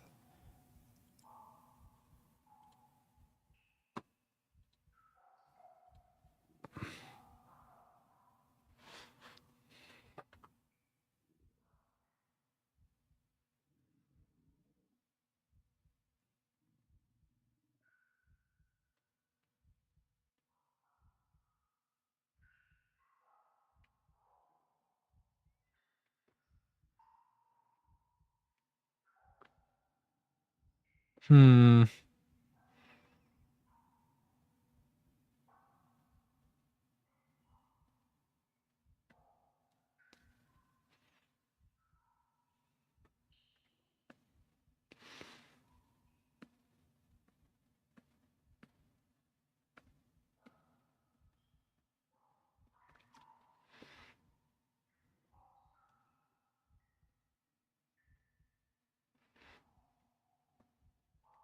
Yeah, I just don't think there's a way, sadly.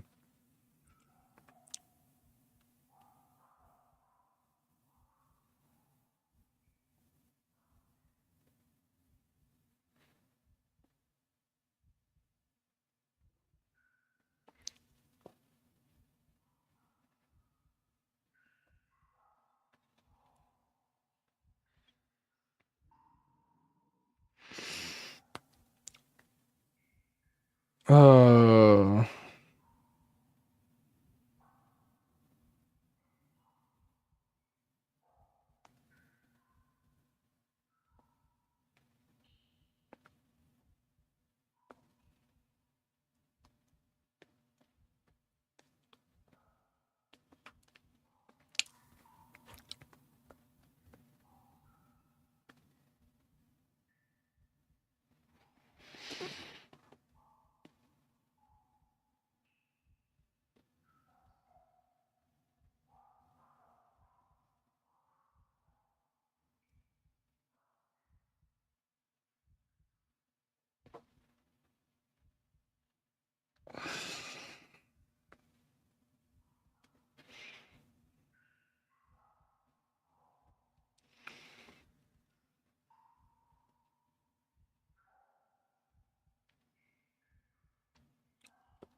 I just don't even know.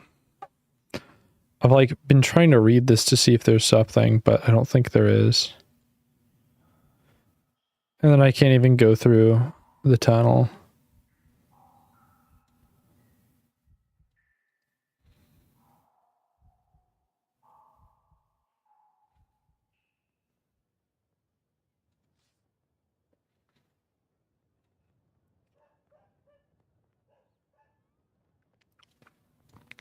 let's see, now that we're back in the village. I think we just have to roll with it, sadly.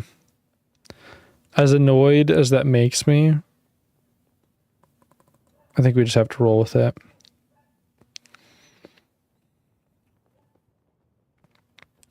Gotta leave the mountains.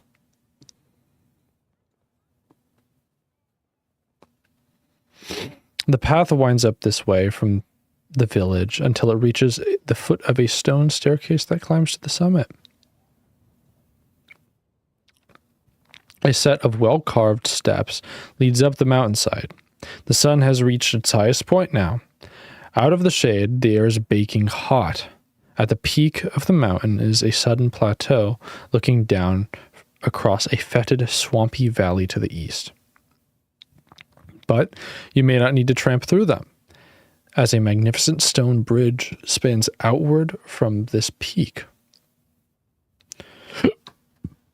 Alerted by some sixth sense, you hesitate behind a rocky outcrop.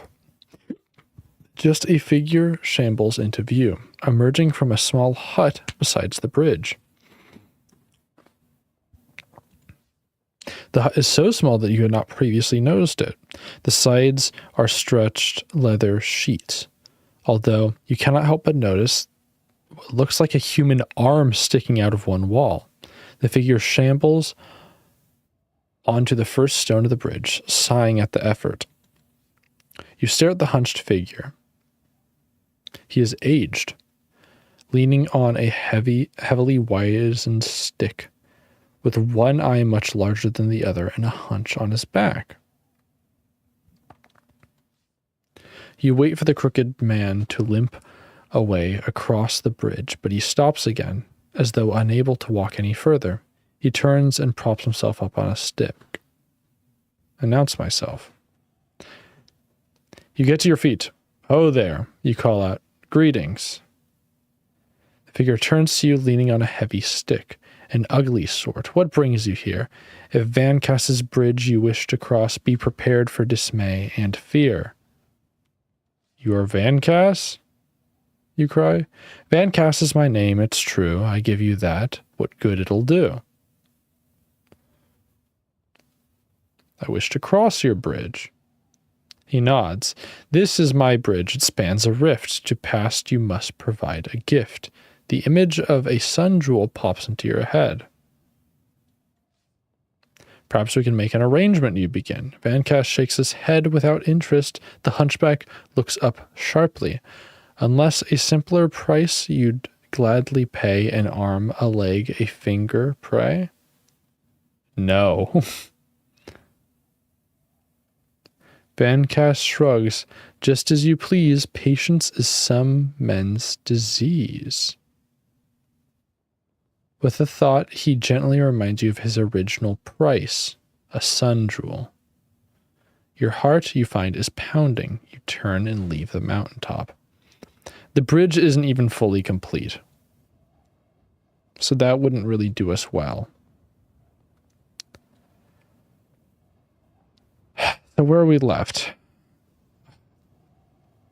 I almost want to rewind and end, because it looked like there was a pass through the mountain here.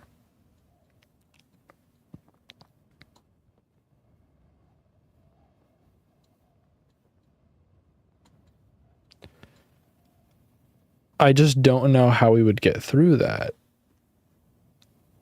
All things can... You know what? We're going here. We're going all the way back. We're just saying, fuck it. All right.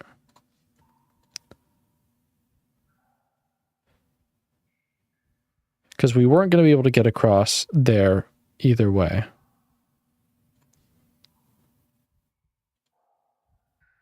I just want to go through this passage and then we'll end stream. Because it's been another long stream. A few steps later, your boots hit something, which smashes. You reach down a pottery jar, but it seems to be moving. Something is reeling out of the jar. Run.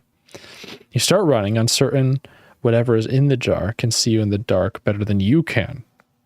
or certain whatever's in the jar can see you in the dark better than you can. But you only make a few paces before something grabs you from behind and flings you to the floor. Get back up. You scramble back up as the sand forms into a whirlpool-like shape. Two deep black vortices appear on its side and roam queasily across the surface until they reach the top. They are swivel, widen, and seem to focus on you.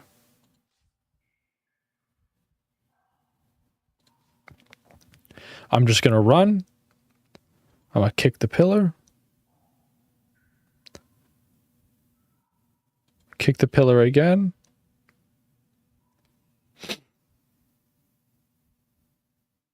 I'm going to run left.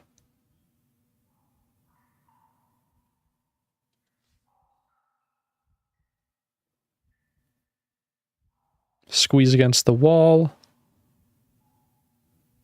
All right. You wince as the ceiling crashes below, missing you by inches. Dust settles, but you don't hear anything. There's no turning back now. You're trapped in the dark. You're in pitch darkness. Whether it's night or day, it's impossible to tell. The air is freezing cold.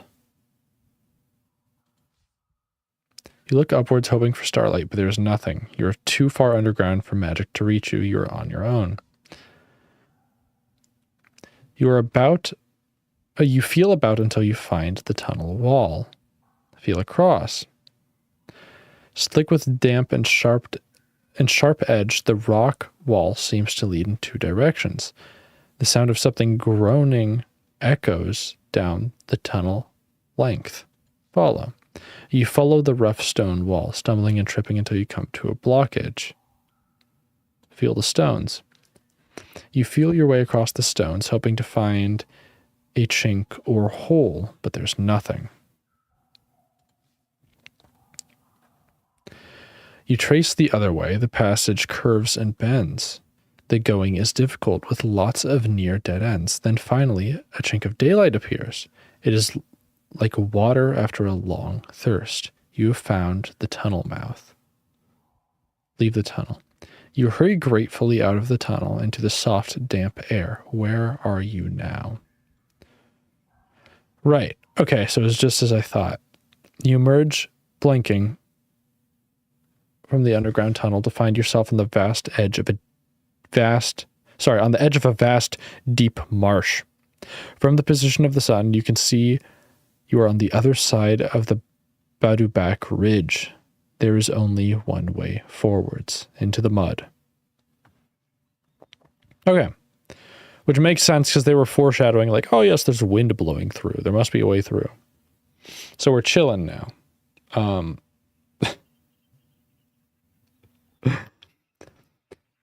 Thoughts thus far on like part 3 of Sorcery. I don't know. I think Care, as annoying as it was pretty peak. But I guess we'll see how good like Forest of Snata and all that is.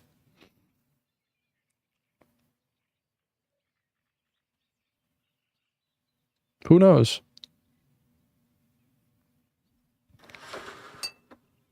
Either way, I think that's it for now. I might do this again Wednesday. I might do some like goofy indie game or something. I have no clue yet.